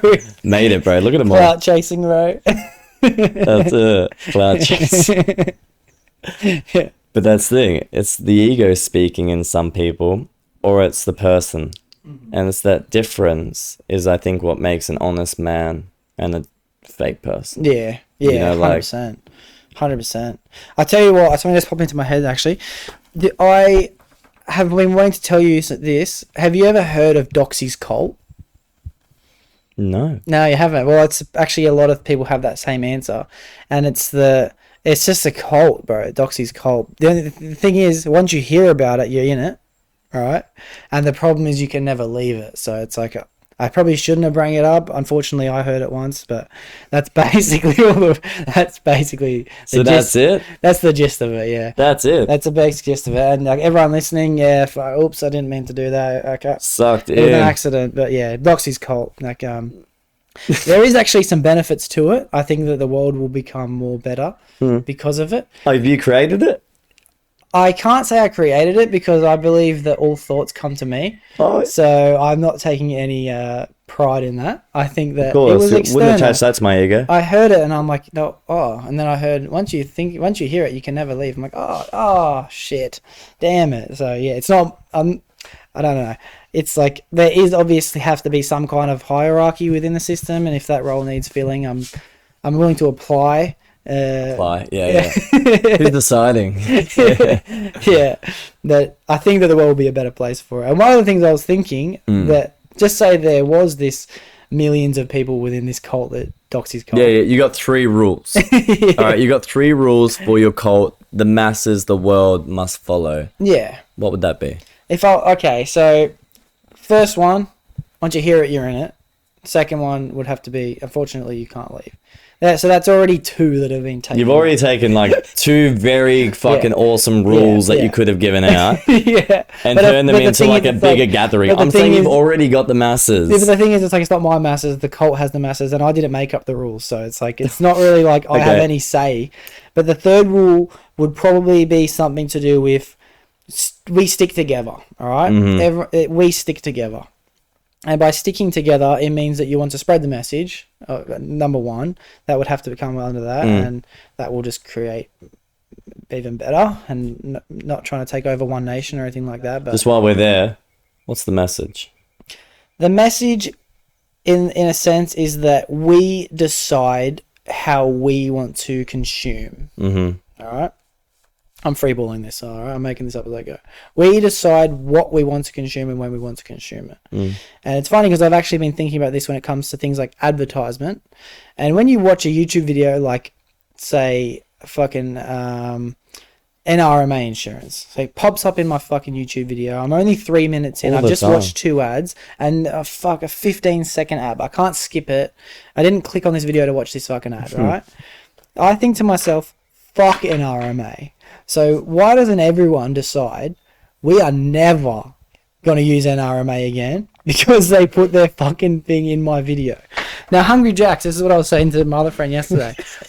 Hungry Jack, a ad for the Whopper comes up. The cult is boycotting everything that annoys getting rid of it. Everyone. Getting rid of it. Getting what we want. What about advertising in general? Ads. Well, this is the problem with this. Is like you see an ad, Hungry Jack's Ultimate Box. What do you call it? The Whopper. Yeah, the Whopper, whatever it is. And it's like everyone sees that ad and goes, that looks so good. Let's go buy a fucking Whopper.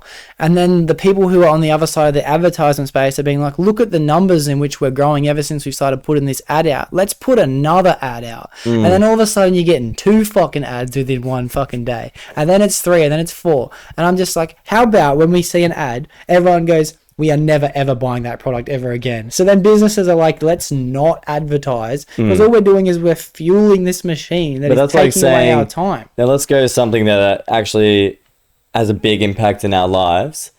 Petrol. Yep. Let's say they raise the price of petrol and then we all just boycott the bitch. Yeah, 100%. It would go down. 100%. We stop using fuel, bro. We stop using fuel. And that's, I think that... Jake! Listen. We need to start putting our fucking minds together and buying locally. This is a great example for it. You don't need to go to these giant establishments that have fucking bananas just because they have bananas in this giant establishment. Go to the guy locally to you because you know there's a guy who lives fucking 3 minutes down the road. I've seen him before. He's told me once that he grows bananas. That is all the information I ever need. I'll go to my banana guy. I don't need to be... Like we all have a guy. We all need to have a guy, bro. Yeah. You know what I mean? We need some Barney Stinson shit. We all need to have a guy. A guy. Yes, that's all we need. We all need to have a guy. I'd love to have a book of just like, all right, it's my fruit and veg. Yep, sweet. This is my herb guy. Yep. Yeah. This is my clothing guy. This is my manager. This is my, like, you know, when you list of people that makes life easier. Yeah. You know, no one works for me, but you know that we all make each other's life easier, and that's what the Dox cult would be about. Is making life Doxy's easier. cult. It's not the Dox cult. I I heard it was the Doxy's cult. That's what I heard anyway. Doxy's cult. Yeah. I get you. Sorry, Ray. I wouldn't. I'm not disrespecting our cult. I'm just. It's fine. It's fine. We wouldn't. I'm learning. We wouldn't do that. To I've just been inducted, so give me a chance. Yeah, it's fine. It's fine. And again, I'm not enforcing any rules or anything. No. But now that you've heard, like, we're in this together forever. Yeah. Can't get out. Yeah. All right. Yeah, it's amazing. It's amazing because I think that the world could be a better place for it. Because there's a Black Mirror episode once. Did you ever watch Black Mirror? Yeah. Remember that one where he's in the box in his bedroom and it's just a giant screen that plays all night of ads and he has to pay money to skip those ads? That's what's happening in real time with YouTube, for example. You have to pay YouTube Red fees to stop getting the ads you want. You have to pay a Spotify membership to stop hearing the ads and be able to skip them. SoundCloud's the same. Cable TV is the same. You don't pay for cable TV because the ads are paying for the cable companies to run. You pay a Netflix subscription, you don't have to have any ads. Although, they're bringing ads to Netflix. Are they? They're bringing ads to Netflix, I heard. You see, this is what I'm talking about, bro. It's like we are feeding these machines. Do you remember when YouTube was perfect? Yeah. I remember when you could leave YouTube and still listen to the song, go on Facebook.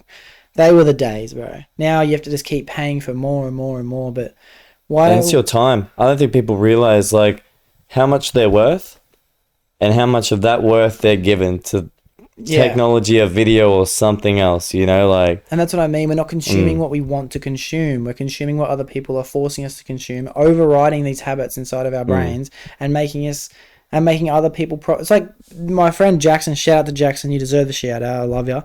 Yesterday we were talking about the KFC ad. Everyone knows it. Did someone say KFC? I don't care. Everyone's heard it. It's the most. It's actually such a great ad, in the fact that it captures your attention, because what they do is they have every single ad's the same. It's a guy who fucks up or a girl who fucks up. They break something, they drop something, they've got a big task ahead of themselves. And then all of a sudden, did someone say KFC? Oh, I don't, it's three steps. There's the habit, the cue, and the reward. The habit is this feeling of frustration that they're letting you know that everyone feels. Dropping something on the floor and the glass breaks and there's food everywhere. Everyone has that moment of like, for fuck's sake. The second thing is the cue. So it would be KFC. The third one is the feeling of overriding the feeling that's telling you not to do it anymore, and that's the song. I don't care. Yeah, it costs money. Yeah, it's I don't bad care. for I me. love it. Yeah, I love it. Exactly. It keeps going. And I think, yeah, it's genius. I love the way they've done it, but let's never buy KFC ever again until they take that fucking ad off my face, bro. Fuck off. I know about KFC. I know when I feel like it. Yeah. Don't force me. They do enough, bro, with the smell, with the feeling, the salt lancing on your tongue. Yeah, you got a fiddler, mate. You're already You're there. getting fucking KFC, bro. You're getting KFC. That's it. But I mean, advertising is a crazy thing in itself. Like how we make our decisions and also don't make our decisions because of influence is advertising. Yeah. Like they fit in that little line there where it's like you think you're making a decision. Yeah.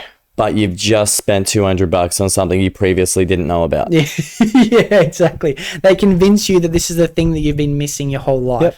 I read a great book in the beginning of the year called The Power of Habit, and it broke down what habits were and why they work and all these things, and it gave you great examples as to how they've worked in the past. Mm-hmm. One of these concepts was this guy wanted to create something. Like toothpaste was invented for the first time, and this guy was brought onto the team as to like, how can we make it a household thing?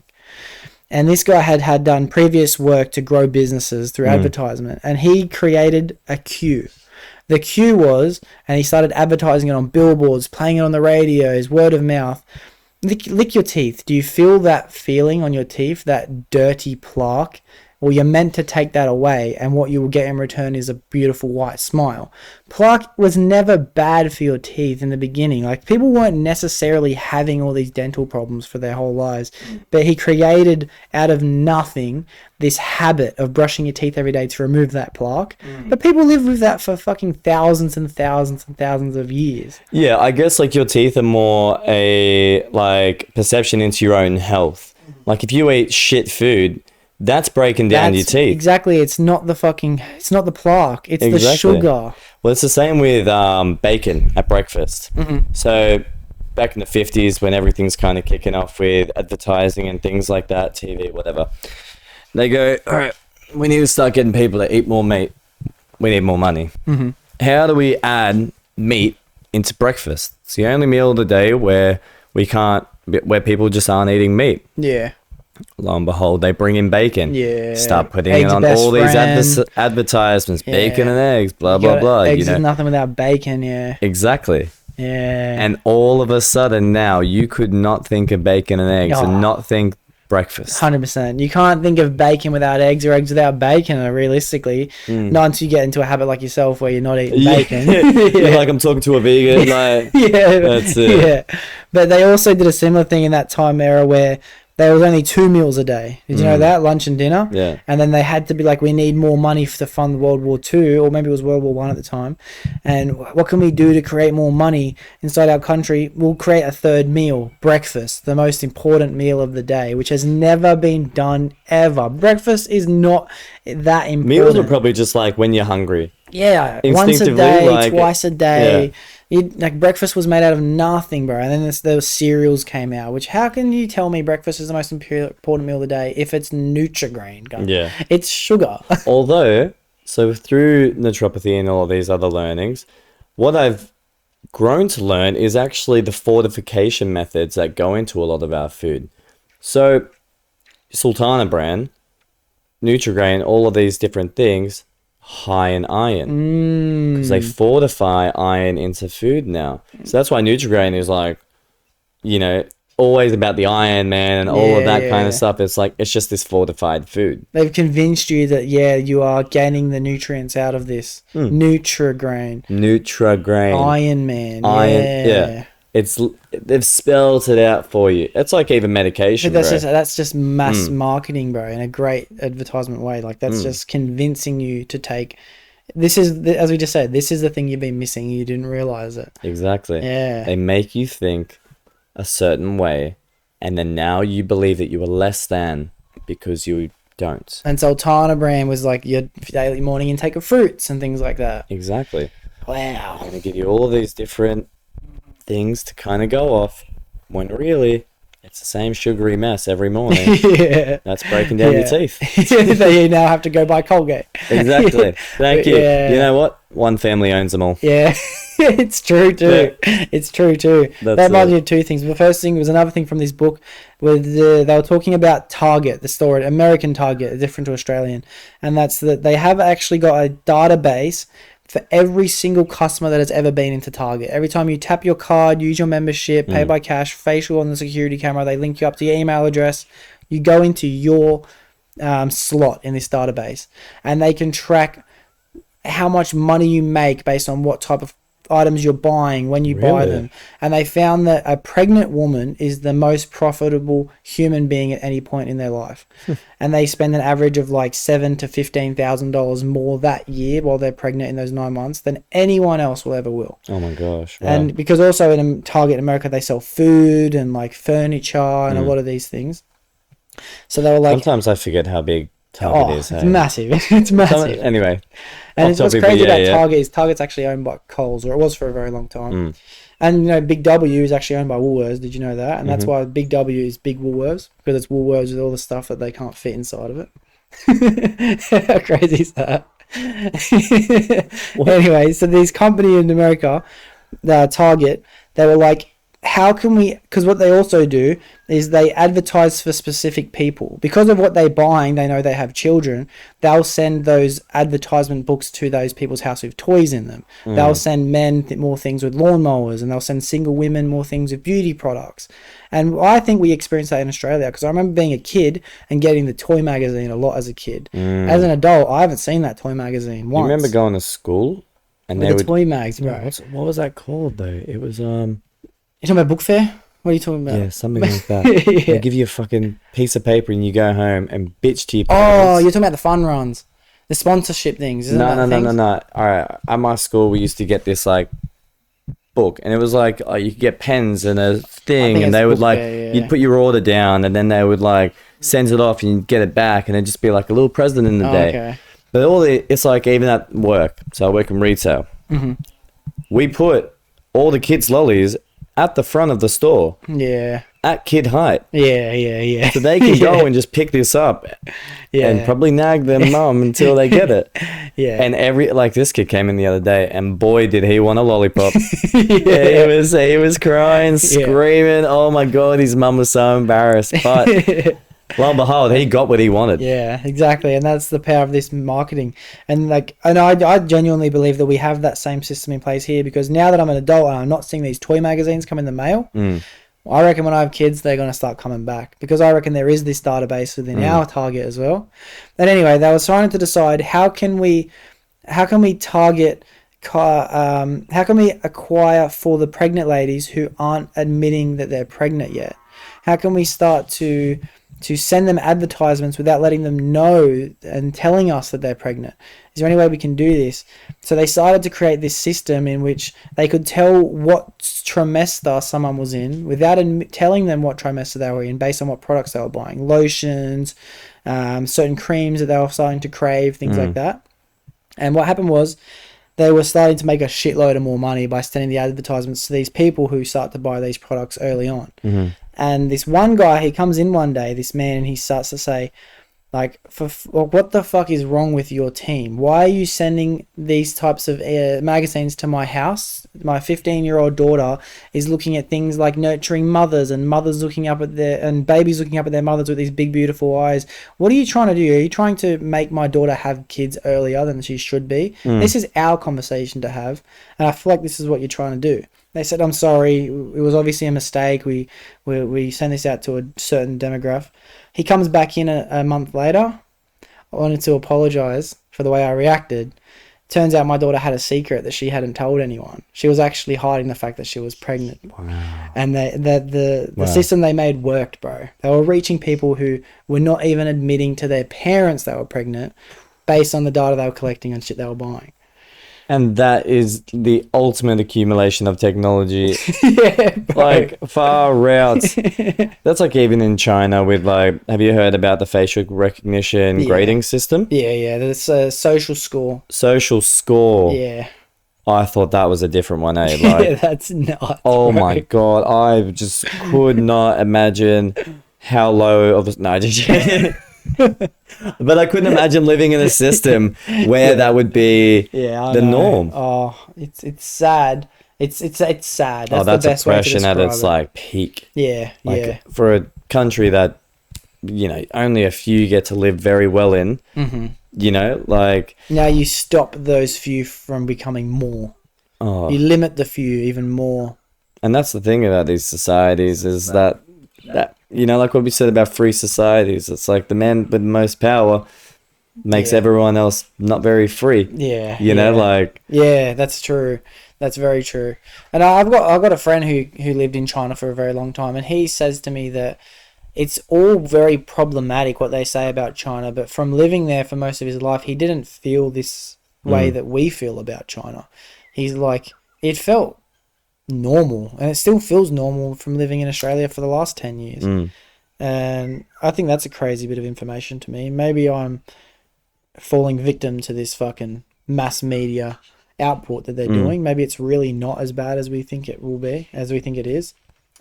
I think, like, it's not something you notice. That's what I believe. Like, it's not going to be in your everyday. You're not going to be like, I'm being watched, and then you wake, I'm being watched. It's like, once you accept that fact, you just walk the same street and understand that that's being happened. You put that behind you.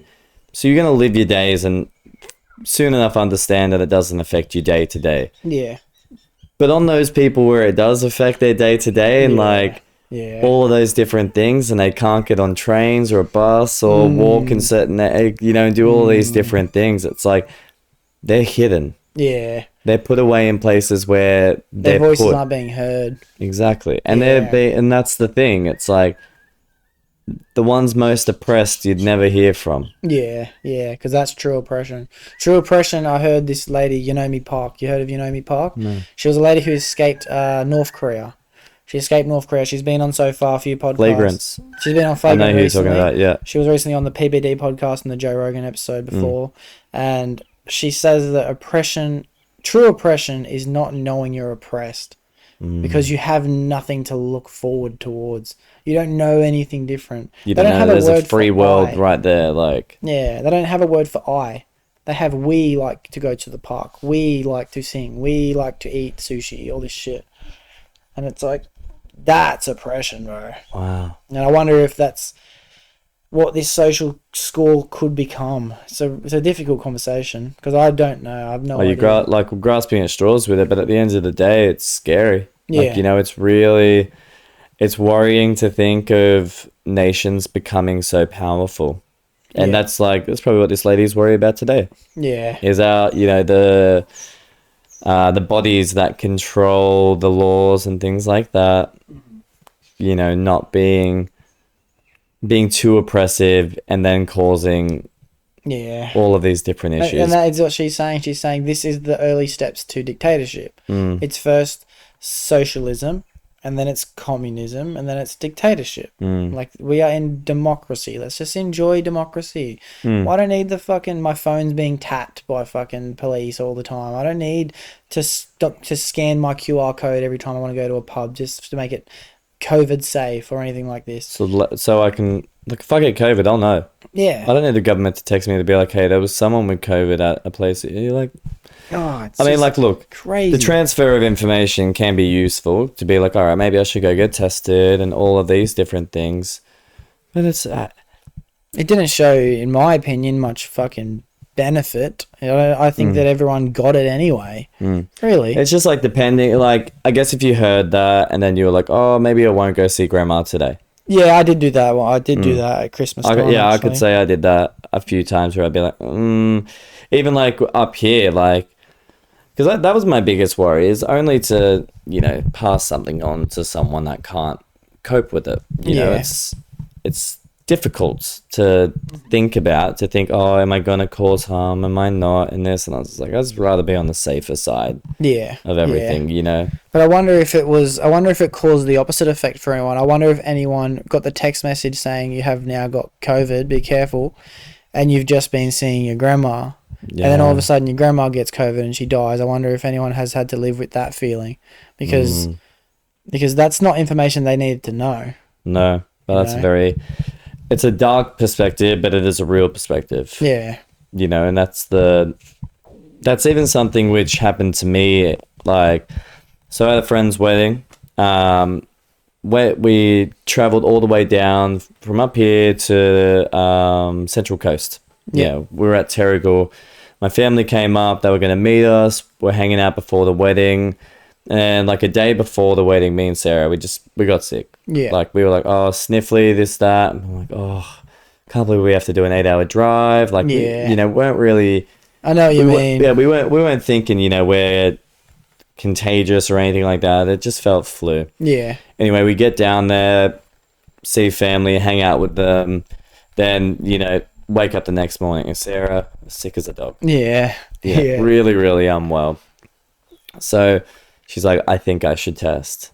Lo and behold, we're both positive. Like, shines bright like nothing else. Yeah. And again, my whole family, my grandmother, there with us, and then we ended up giving it to all of them as well. And but it's too late.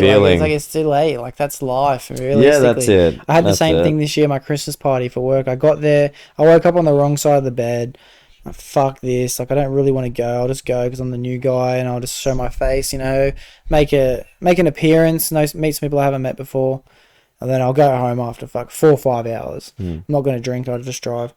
Anyway, I get there an hour into it. I'm like, I feel fucked. I feel so shit. I went home 10 minutes later, went straight to sleep, woke up the next day, talked to my mum for a bit. She said, you should probably test if you feel so sick. So I tested because we're going to go see my pop for Christmas shortly after.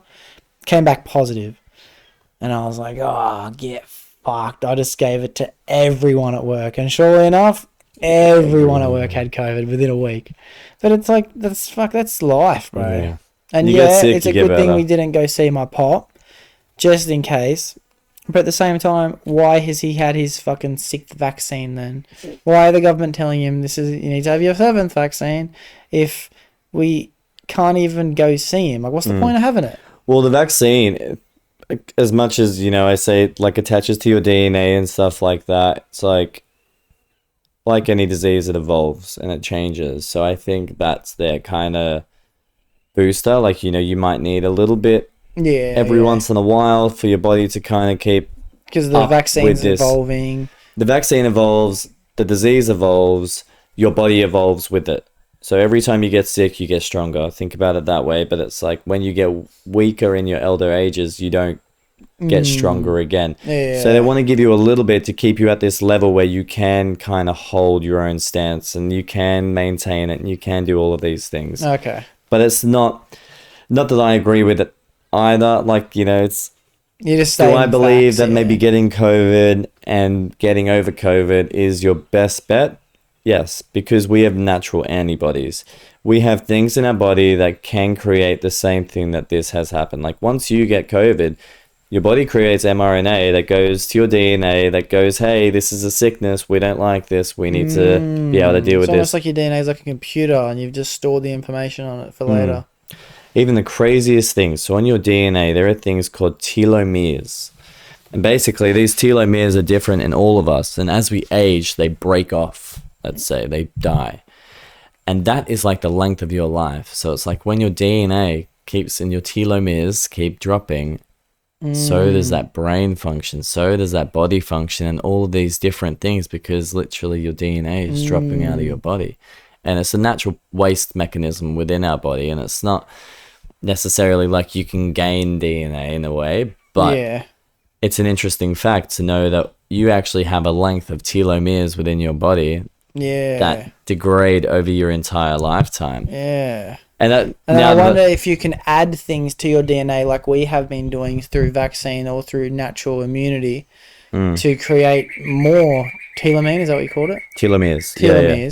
So you're obviously taking this compound that attaches itself to your telomere. What if that one falls off at old age before some of the other ones? I wonder if you can strengthen your DNA by adding lots of things to it. Yeah, so that's something that they're looking into, like stem cells.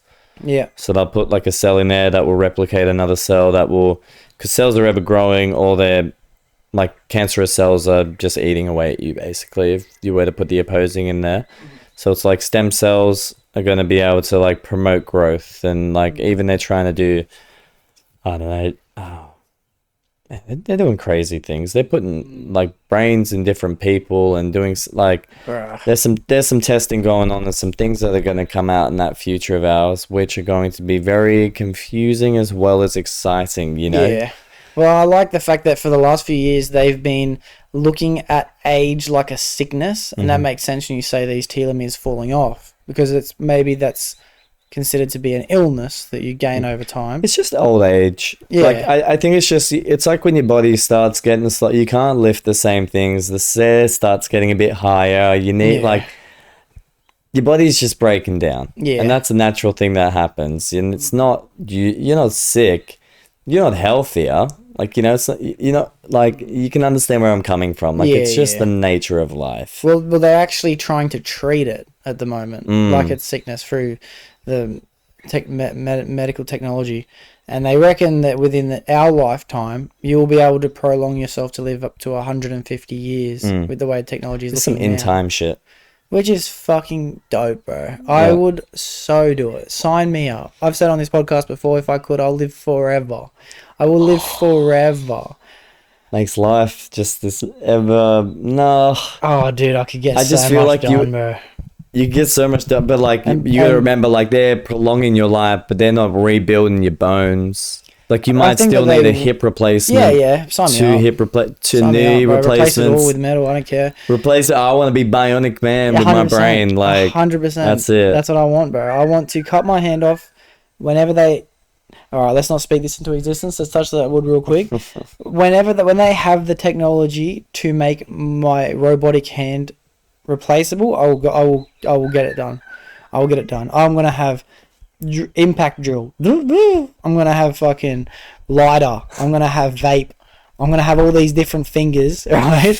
And I'm gonna Like have one lung is turned into an eye get. Like yeah. wow. And I'm going to have a pouch on me at all times, like a fucking ammunition thing that I can just pull one out, take off that finger, put an impact bit, put a hex Like head one bit. of those magnetic screwdrivers where you can just Yeah. change it from a Phillips to a Yeah. flat to it. Yeah, I'm yeah. gonna have a 16 mil socket on here. I'm gonna have a 17 in case the nuts a bit different.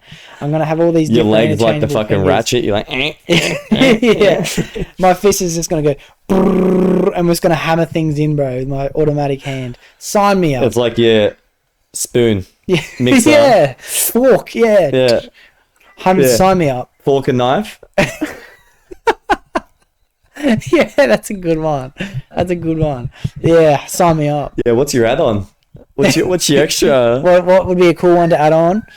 Let's think. What would make my life so convenient? What if you had your car key custom fit into your finger? That's a good. Yeah, but like, look, honestly, Oh, you got these push to days you start. can you push the start in your pocket. Even Tesla's fucking got things where you can just hop in the car and it'll probably just go. Ooh, I've got it. Laser pointer. You Laser can point at pointer? what you want directly. Oh man, you'd be a prick. Yeah, no, but imagine You'd it's be just like, like, oh, yeah, I want that over there, and they'd be like, we get it. Your finger's pointing at it. yeah, but imagine it was like accurate. Like you could just say, where is it? Like there. Like I don't see it. And you're just shining it on Oh, that yeah. thing. Or you just turn it Torch. on, flashlight. Yeah, thought Yeah. that. Yeah. Yeah. See, would you ever get anything like that? Would you ever get a bionic limb? If you had the option, you didn't need it. It's just an add-on feature. Just It's like an a add-on. DLC. Nah, only if I needed something like that. I think I'd probably want to. I want to finish Earth how I started it. Yeah. Like just my two Tattoo-less? hands, my 2 feet. Tattoo-less? No. The ink in my skin. It's like scarring your body. Like Yeah, true. It's a story. that's it. Yeah, I mean, like It has no other they're purpose markings than a of they're story. markings of life, but I haven't changed my biology Yeah. to that. And it's like, man, having a fucking imagine your hand shutting down. Yeah. Got to put it on charge. Yeah. You know, like it's not like your brain is battery. Like you'd have to have a pack. Like this is your battery pack as well, I guess. But Like, what if you had the option to put your normal hand back on? You know? it's a lot of processing just to try something out. Like I just look at you. I'd be like, that's cool. Yeah. Like, what are you looking at? Doxy, light the fire. Yeah. That's it. You just be everyone's bitch. Yeah, you're like over there, and you're like, I can't. What are you pointing at? Yeah. Doxy, point at Yeah. Oh, laser beam. it. Yeah. But that's the thing. Yeah. I mean, that's where the world is kind of getting to, isn't it? Is this That's whole what I mean, mechanical. That's why I'm asking, because this is where it's coming to. This is the future. That's I the wanna know thing. what I side mean, you're like, on. I don't know. I mean, I guess encountering. I don't know what word to use there, but I guess it must be like old people looking at technology these days and going like, "Oh, that is just something I cannot understand." What am I ever going to need an email for? Oh, exactly. Yeah. And then we're going to be like, why would I need a bionic hands? And our kids are like, what are you talking about? You can flip it backwards, forwards, upside down. It's the best. Like, Yeah. What do you mean? I've got my legs on my arms, and my arms on my legs. Do you know how more convenient it is for me? I can have an arm and a leg on the same day. I don't care. Yeah, I got four fucking Four hands. Like, Yeah, 4 hands. You're just clapping. yeah.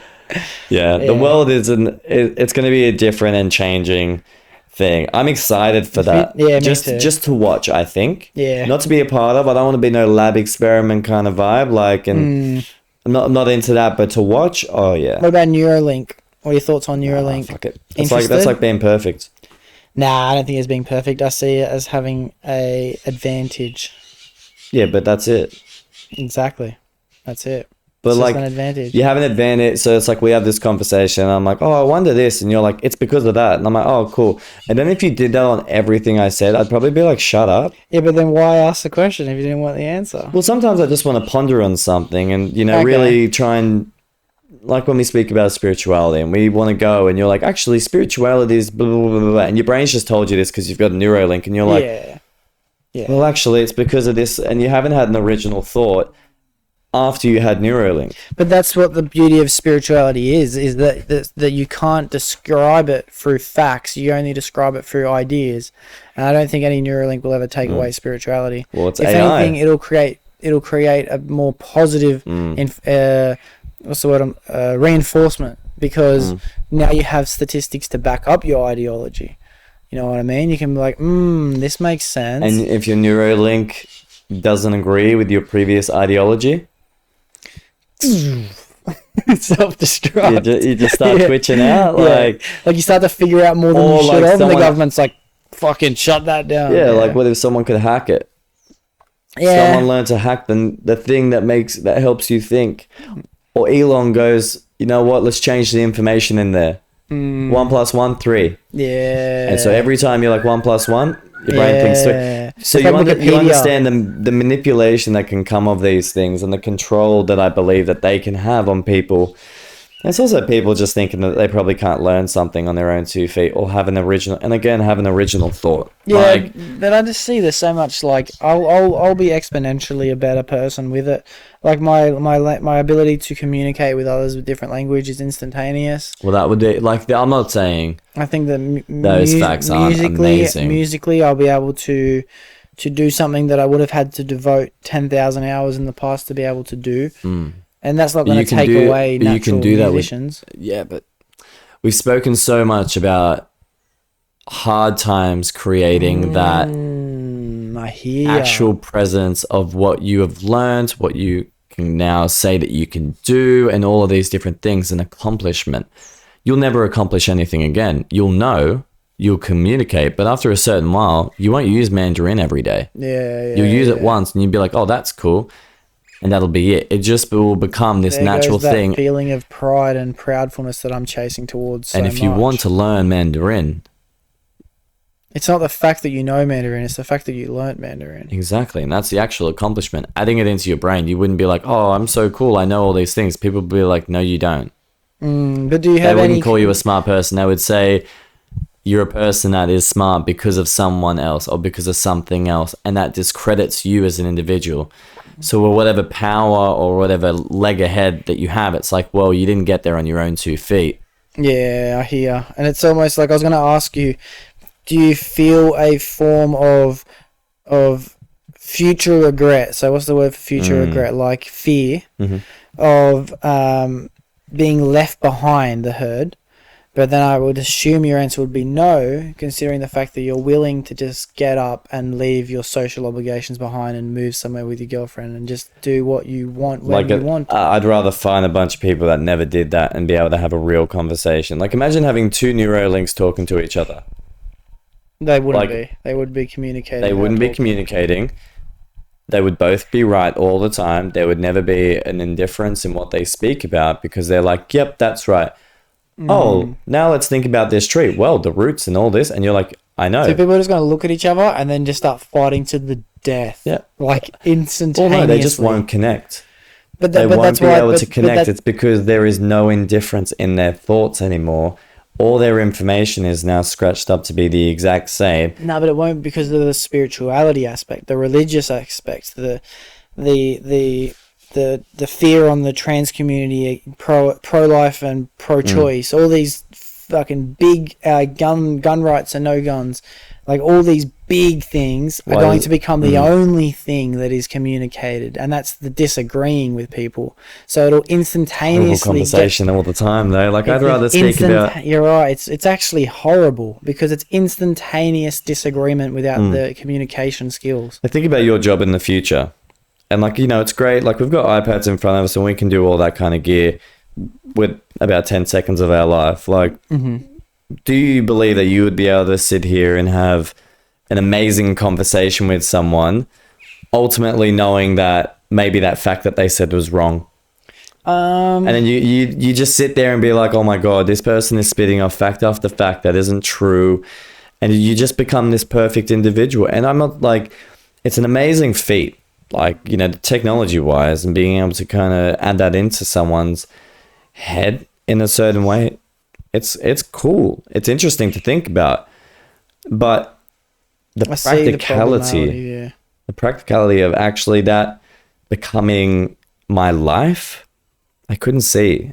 And again, I just think I'd rather surround myself with people that could make a mistake in a thought or be like proven wrong, or all of those different things that are human. Just feelings of humanity, like humbleness and excitement and curiosity would be going out the window. You would no longer have learning, training, being able to master a skill, being able to do all these things, because it's like if it's just instilled in you, like you won't feel like a great fighter.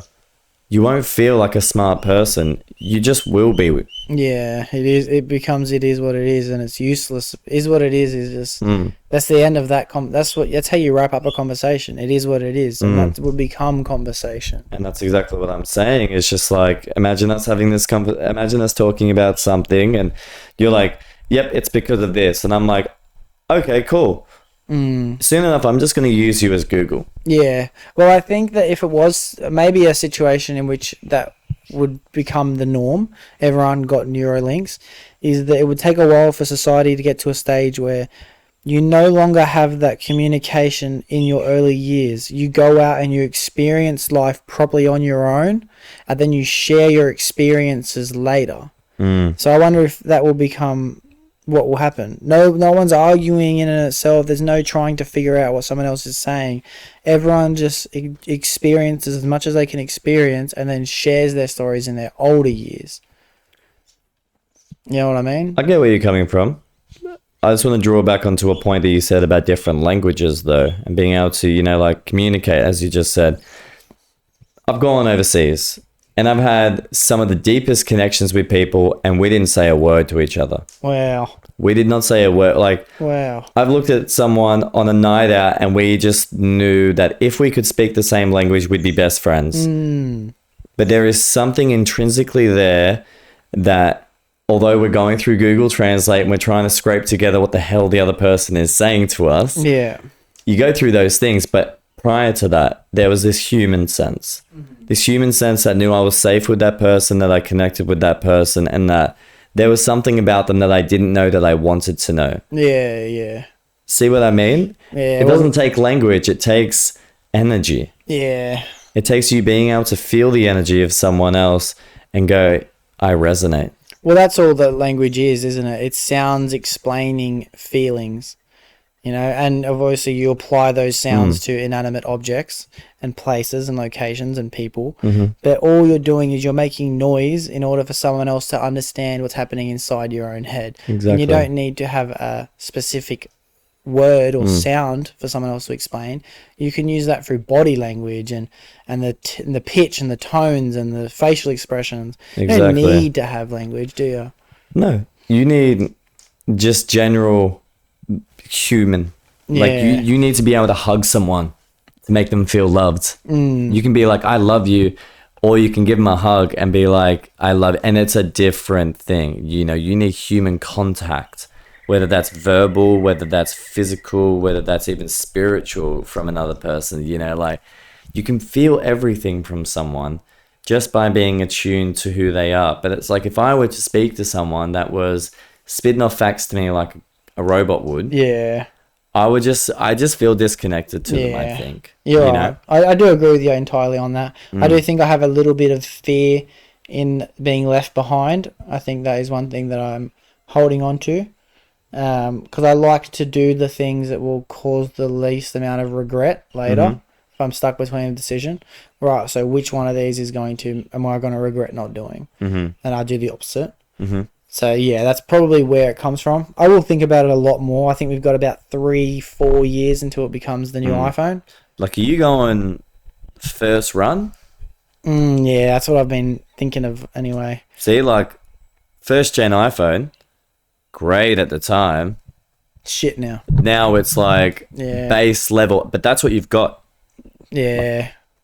That's what you've bought. That's what you've signed up for. That's what you've bought. It's what you've signed up for, and you're never allowed another phone. And yeah, that's what I mean. The only way to get past it is to pay more money and get update, the new one. Like, Yeah. I'm not sure. Like, see, and this is the thing about capturing you into emotion of having to think that you need more than you are. Mm-hmm. And a lot of people think this, not even just with Neuralink. Like, a lot of people think that they need more than what they are. They need this to make themselves that and this. It's like, you need to realize that you as an idiot is amazing. Yeah, you're you right. breathe. You're a 1 in a billion chance of being here. You're on Earth. Like, Yeah. you thinking that you need all of these other factors to make you whole is you thinking that your life isn't whole.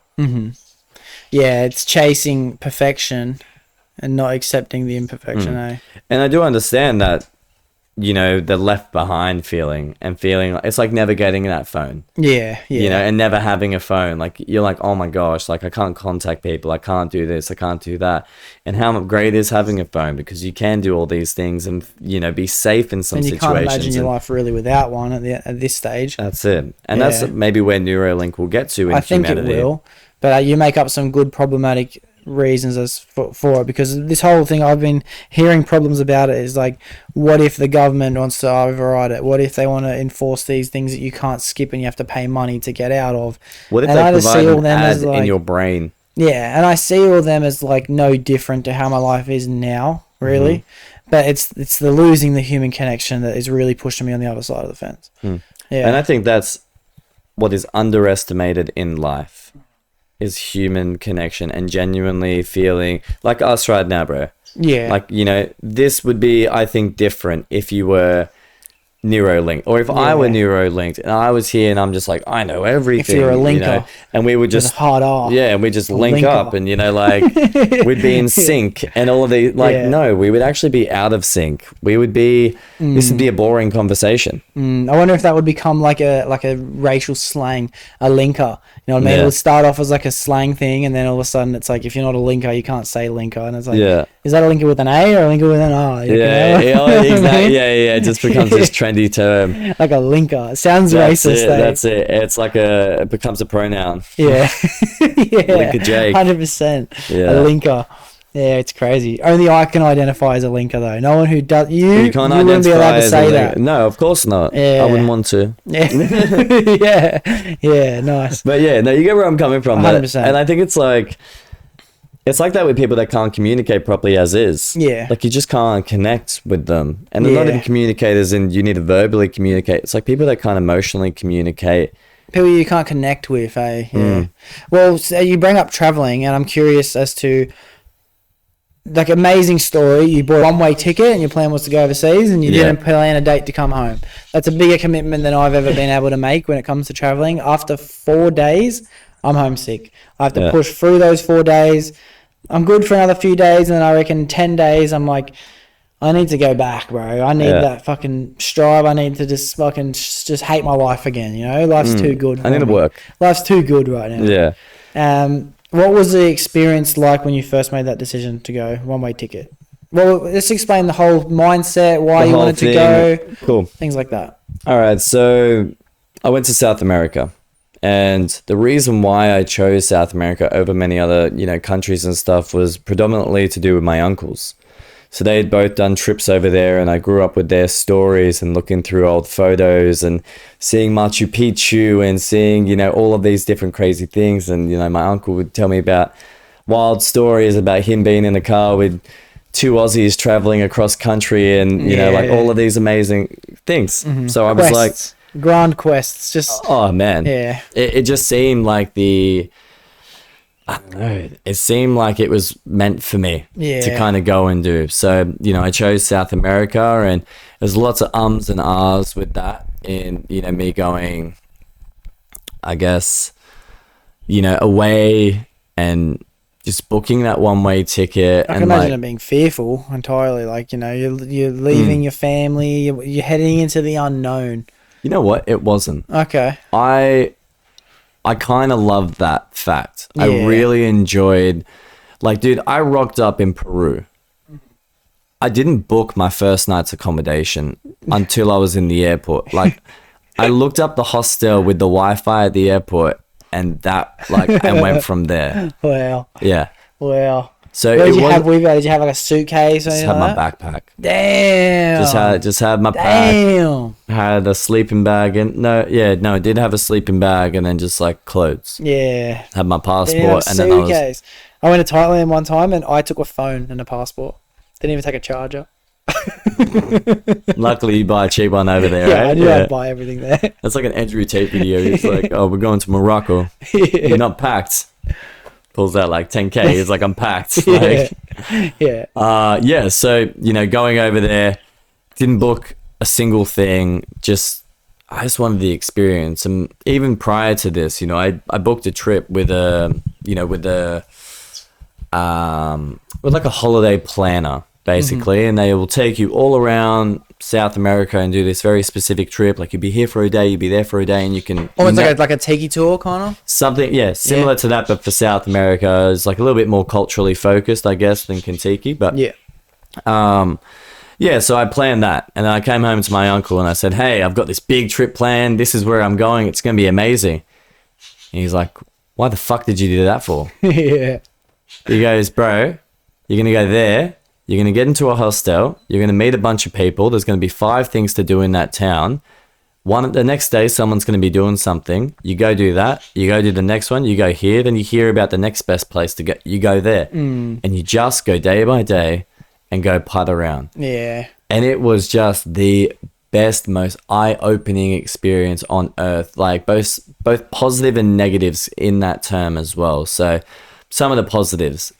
South Americans. Oh my word, the most beautiful people. Like In South America, help me out. Is that like Brazil? Yep. Argentina, Peru, Colombia. I think one of my wives is gonna be Brazilian, eh? Yeah. I don't know. They're pretty crazy. I don't know. Go for Argentinian. Argentina, yep, done. Yeah. Convinced. Yep. That's all right. it. That's it. Yeah. You should go there. Yeah. Yep. So I'll do like quick plan of my trip. I went Peru, traveled up to North Peru, and went a little bit further south. I was going to go to Uruguay, but they were in riots at the time, so I thought probably not a good idea. Yeah. Crazy. They went into riots because they raised the ticket price on the train like 5 cents. Well. But to them, that's massive. Yeah. Massive. Yeah. So I ended up going to Argentina, did a little bit there. Then I went to... No, sorry, that was Bolivia. Bolivia was in riots. Then I went from Argentina to Uruguay. From Uruguay into Brazil. And from Brazil to Colombia. Every one of those places, completely different. Oh, wow. Oh, completely different. Peru, you have your hikes and a lot of the adventurous kind of traveling things and, a lot of parties and stuff like that. And you go to Argentina and it's very built up and it's quite modern. Like, you go to Buenos Aires and it felt like Melbourne. Okay. Like they've got bike paths in the middle of the streets. It's all quite built up and Are accessible. they all different languages in every country? Every country was Spanish except for Brazil, which spoke Portuguese. Okay. Yeah, so, going around, and again, the positives with all this traveling and all this connection and stuff, but then, you'd be driving through the desert on your way to like a very beautiful, amazing thing as a tourist, and there's kids out there, and what they do is they get chains off bikes and motorbikes and stuff and link them up, and they'll put a staff here and a staff there. And they know that cars are going to drive through here and they hold it up. And all they want is water. Oh, wow.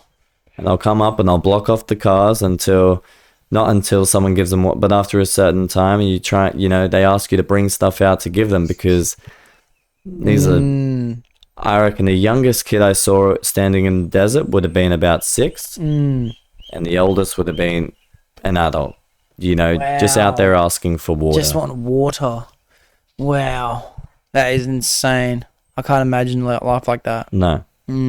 So this is like when I hear people in Australia go, the tap water is a bit Like, anyone listening, shut the fuck up. Yeah, I hear you. It humbled me so much being over there, Jake. Like, it really brought perspective to my life, perspective to being challenged, perspective to what life could have been like if I was in someone else's shoes. Yeah. And that's the biggest thing. Like, a crazy story was, I'm in Brazil. I'm in Rio de Janeiro, and we're in the hostel. It was like after a big night, so everyone's just hanging out, like getting over it. And they shut all the doors. No one's allowed out. I'm like, what the fuck? What's going on? Like, so random. Anyway, some time passes, and I asked the manager, I'm like, you know, why can't we leave? And he goes, well, someone out there, I think he just got his head bashed in. He looks a bit crazy. You can see his brain. Oh, yeah. Well, yeah. You don't want people saying that shit. You just Yeah. bacteria. It was so there's that, right? Brain. That's next level. Like I had friends that got robbed one day, got robbed the next day. Actually, I got robbed. Wow. So one time I'd gone out night before, lost my wallet, and then I was like, oh, I need my mom to send me money through like Greater Union. You can just go pick up cash. And then, you know, it was like a couple of days before I was going to come home actually. And I was on the footpath. I'm like just following the map on my phone, and I'm looking at it. I look up, next thing, motorbike mounts the curb, grabs the phone out of my hand, and zips off. Boom. Done. Gone. Done. Wow. All my photos that I had just taken, gone. Oh, no. Oh. Tragic. Unimaginable. Unimaginable. Do you want to give me 2 seconds? I'm just going to go sort out Billy. Yeah, no worries. No worries. I'm there on the footpath. My phone's been stolen. All my photos are gone.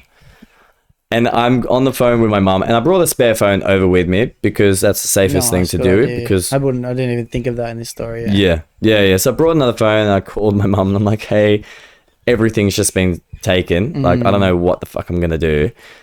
And then I realized the photos, and I just like started crying, man. I was just like, oh my gosh, just all those little moments that, you know, like I could look back on now and understand that time. Like, because there's memories that you lose when you go traveling. Yeah. All of those different things go out the window at a certain stage because you're there. Like, I was there for 4 months. Yeah. Well. You know, every day making a new memory, meeting a new person, all of these different things. So that was a crazy story. Another crazy story was I was on a bus in Colombia. It was me and this chick traveling to some other place that we were going to go. And the bus gets pulled over by the police. 5 cop cars. Guy jumps on with a drug dog.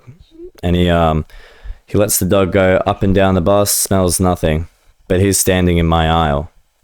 And he goes, smell him. Dog smells me, nothing. Points at me again. Smells me, nothing. Points at me a third time. Dog gets barks. I get taken off the bus, and my Spanish ain't that great. Yeah. I get taken off the bus, to which I'm speaking Spanish to the police, trying to tell them that there are no drugs in my bag as they search me. And I've got like 50 Colombians pressed up against a window looking at the one white fella. Getting all of his stuff back. Yeah. Anyway, they didn't find anything. So I start putting stuff back in my bag, and I think I like shoved my drink bottle in. Like I was like...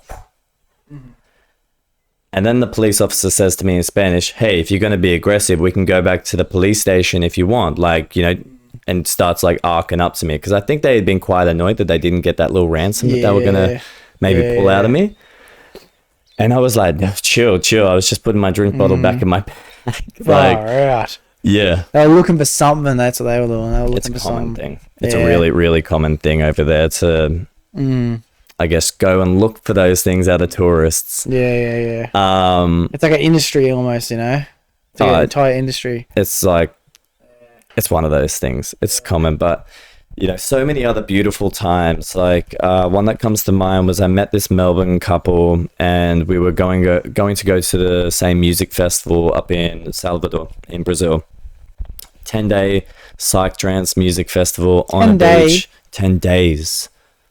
10 days the music festival went for? Yeah. Oh my gosh. 10 days in a tent, blistering heat, listening to 24 hours. Oh my gosh. Yeah. It was incredible. Wow. It was absolutely incredible. But we drove. So I rented a car, drove up the coast, and, you know, we needed to get there by a certain day. So we were just there pumping this trip out. No sleep whatsoever. It was like a 2-day trip, had to get there in like 3 days with no break. Like basically if we wanted to have a break, like we couldn't stop. Yeah. So I just remember going into one of these towns and it was super late at night and there was these, you know, only a few things open at that time, but we turned up and it was like the town lit up. Oh. The whole town comes out to see us and what, like, who we are, why we've stopped in there. Like there's nothing there, man. There's really, really nothing. And even when we'd go into a shop and the owner of the store would come down and shake my hand and, you know, like just thank me for coming in and spending money there and stuff like that. And then I remember looking at, you know, the church and the church steps and there was this homeless man and it was like man hadn't eaten in a long time. He was, you know, he was wasting. I just remember going up to him and giving him some money and that look that he gave me, Jake. Like, you couldn't imagine it. I can't, yeah. You really couldn't imagine it, but it was those moments that became really special to me. Yeah. You know, even as I mentioned before, you know, like me in the hostel in Argentina, really rethinking life and understanding what I want out of it and where I want to put that energy and all of these different things, you know, it's just, it's so hard, but it's, you know. Yeah. It was just this, Hello, doggy. Hello, matey. We'll take a quick pause. Yeah. Yeah, but, all right, we're back. Sorry, I had to take a quick pause, everyone. But it sounds like an experience that you can't ever describe without doing it. You know what I mean? I think I'm able to understand the impact that it had on you. Yeah, I was just saying that, Siri. I was just saying that. Fucking parrot. That's over what here. your fucking Neuralink would be like, bro. Yeah, we should have called it parrot, not Siri. Yeah, but yeah, I think that it's just, I don't know. I've never had an experience like that, to be honest. I've been overseas. I've seen the impact that they have through tourism and the struggle that other people have to experience as compared to us. But it's always been holiday, you know, not traveling. You couldn't plan this. Yeah, Like I couldn't possibly understand prior to me going that seeing a poor homeless man on a church step would make such an impactful moment in my life, to which I thought I'm never going to take shit for granted. Yeah. I'm never going to do stuff like that. I'm never going to take water for granted. I'm not going to take my house for granted. I'm not going to take my clothes for granted, because all of these basic things I had seen in such ways to which people just didn't have access to what I would call simple needs. Yeah. And that really humbled me to understand, you know, what I care about in life, where I want to put my energy in life, what's a real problem. Yeah. That's true. Because I think that we all like kind of live our lives in ways that's like, you fixate on such minute shit, you know what I mean? Like, it's like, is it really an issue? Like, I might be complaining. In fact, I did on the way here that I kept losing reception when I was listening to a podcast. And I'm working myself up. What the fuck is this shit, bro? Why the fuck is there no internet in the middle of the highway? This is fucked. Life is shit. What? Fuck me.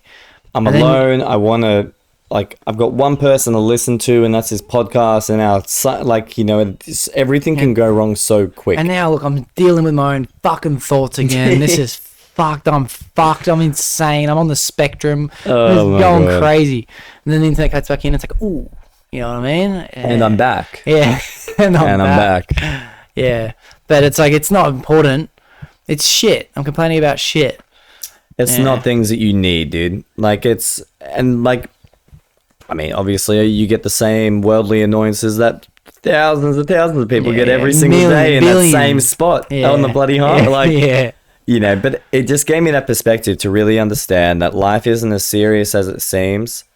Appreciate everything that I've got and live with this privilege like it is a privilege. Not that I'm egotistic about it and I'm like, I'm better than these people. It's just, I don't know, by some God-given gift, You're have fortunate. become so fortunate to be in this country with this family in this place, and I will every day say that. Yeah. No matter whether I'm crying, screaming of happiness or joy, or sadness, you know, it's and no matter whether you're in a hospital worrying about having a heart attack, or it's no like, matter man, what, I was able to get to a hospital. Yeah. I got vaccinated. No, but it comes down to these points where you need to start realizing that some of your negatives could have been way different, way different, and it just made me appreciate life in a different way. And I believe that traveling is something that can really bring that out, and not holidaying, as you said, traveling, putting yourself in this uncomfortable situation to go like, I don't know where the heck I'm going to stay tomorrow. Whether I'm catching a plane, bus, train, I don't know. I've got no plan. And it really brings you into every single day. And it takes you a step to go like, all right, today I'm just going to lay on the beach. I'm tired. I'll have a sleep here.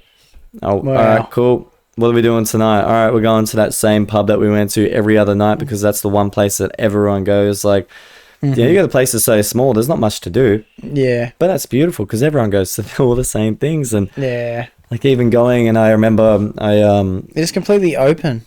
Yeah. It's completely open. Oh, there's no obligation, no responsibility other than self sustainability, really. You just got to feed yourself and shower every once in a while. Like by the end of it, I don't think I was wearing shoes. Yeah, nice. There was this place in Brazil where it's like, I took a boat across to this kind of island. I just remember traveling this island, and it's actually like an island where Pablo Escobar had a house. Oh, wow. Craziest thing, they used to do paintball at his house. Someone bought his house and created a paintball course out of it. Wow. I know. But I remember walking around and just like exploring, and I came across this like abandoned villa. It's not like it was massive, like ginormous bamboo villa, abandoned. So I was just exploring this place, and I go out the back to the jetty, and when you see blue water on a photo, like, dude, it was that and more. Like I've never. So blue, it was almost like fucking red. You know what I mean? Oh, it was like when I looked at that, it was the bluest water I was ever going to see in my life. Is the feeling it gave me. You're almost sad, like, damn it, this is number one. I literally just laid there and looked at the water, man. But that's what holidaying gives you, is that perspective. That's what traveling gives you. Exactly. Yeah. Well, that's it. It gives you that, like, I'm just going to stare at the water today, man. Like, what a beautiful thing. Like, I've just come across some abandoned thing, and I'm calling it one of the most beautiful places I've ever been in my life, and I will always hold that memory in my heart. And someone just left that, but it just gives such insight. Man, when I think about South America, like, now that you bring it up, and I feel like I haven't thought about it for a long time, so I'm getting like a lot of emotions and stuff coming up about it, because it's like these memories are popping into my head. These people are like.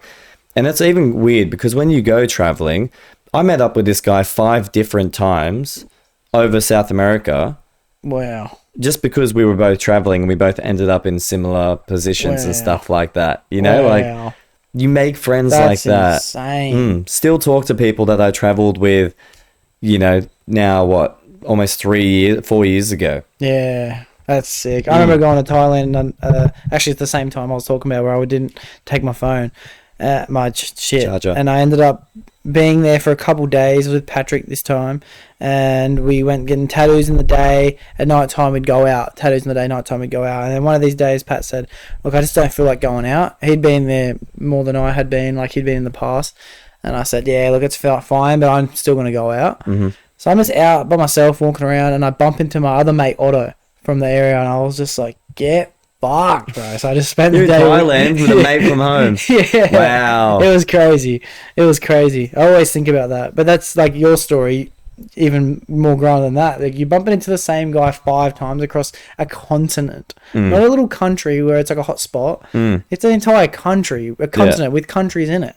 Oh man, it takes like 3 days to drive across the country. Yeah. Like, it doesn't seem like long when you live in Australia, but like when you're traveling, 3 days of travel just in 3 itself. 3 days of travel, bro.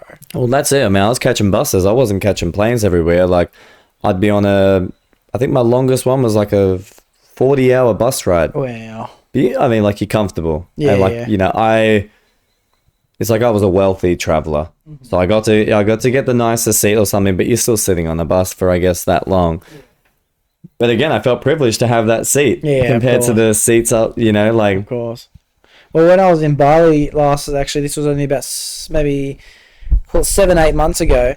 There was this time when I was on this whitewater raft, and I was listening to a conversation being held by 4 people who didn't know each other. There was a guy from, I think, Argentina. There was a lady from China, a lady from India, and a guy from, I think it was like Croatia. And they were all speaking in English to each other, and the tour guide was Balinese, and he was speaking in English too. And there I am, an Australian who naturally speaks English, and I thought, for starters, how lucky I am to be able to speak English, that all these other people are communicating and I'm just listening to their conversation. And B, like, what experience all these people are having. They didn't have the luxury that me and my ex were having at the time, where we planned our shit in advance. You know, we went there knowing on this day we're going to be whitewater rafting. We knew that what time we'd be home, and we knew that, right, the next day we get up at this time for this. These people were like, yeah, I just seen this today, and I decided to do it this morning. And I've been here for a month, and prior to this, I've been in China for 6 months. I'm from China. Oh, what have you been doing? Oh, well, I just came from Brazil. I've been in Brazil for the last 2 months, and I'm going to be here for a month before I head to fucking Russia. Yeah. And it's like, what an experience these people are having. And that's all the time. And it's a bit more accessible than you think. So it's like when you go traveling, you think, oh, I have to pay for everything. It's like if you're smart enough, you can get a job with free accommodation, food. You're not earning money. Like, you're just getting free accommodation and food. But that's like, that's a lot when you travel. And it's like, you'll stay there for a month. And then you'll be like, all right, I'm going to go to Brazil. I've got a job at this hostel. I'll go stay there. And then you'll be like, so you're not living an expensive life. You're not buying new shit all the time like we do around here, you know? Like, where you got to kind of like formulate new things to keep you interested. It's they choose traveling as that permanent interest. And I think it's a crazy path to take. Oh, 100%. It's heroic. Yeah. To go traveling. I was looking at some of these like petite ladies, you know what I mean? Like probably in their late 20s, early 20s or something like that, maybe even early 30s, and I just thought, you're a warrior for doing this.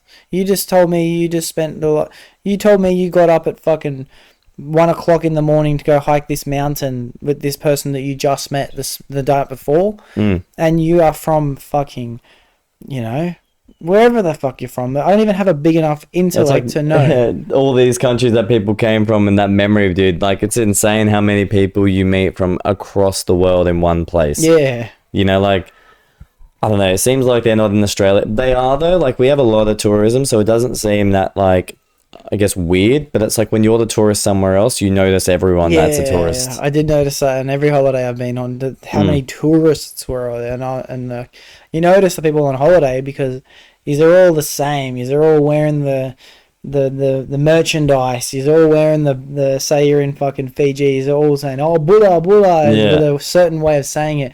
And then you see the people who are in say Bali who are there for 3 months before they make their next island, before they make their next town, before they make their next country. They take life slow. You see the difference in people. You see the excitement in people's eyes, because for me, when I holiday, I'm trying to capture each moment almost with photos and videos all the time, because I kind of want that perfect memory that I can almost share on Instagram, you know? Yeah.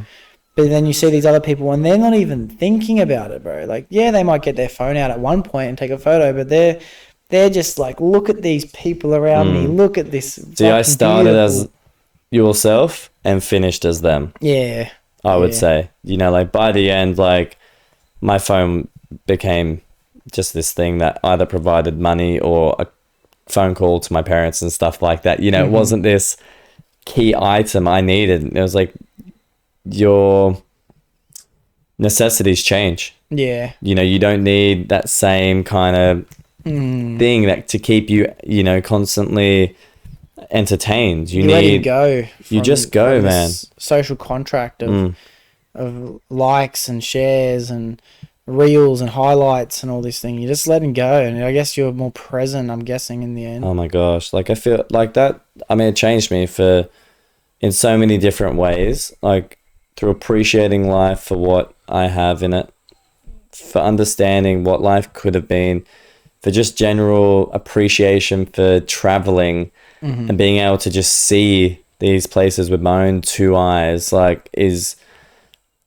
you never get rid of that. Yeah. You'll never, like, no object, no individual could ever provide what traveling did for me, and I can't wait to do it more in the future as well. I tell you what, I don't want to have to wrap it up, JP, but I feel like we do need to. We're getting sprinkled. It's been a long, great podcast, and it just means that we're going to have room in the future to do a part 2. I'd love to.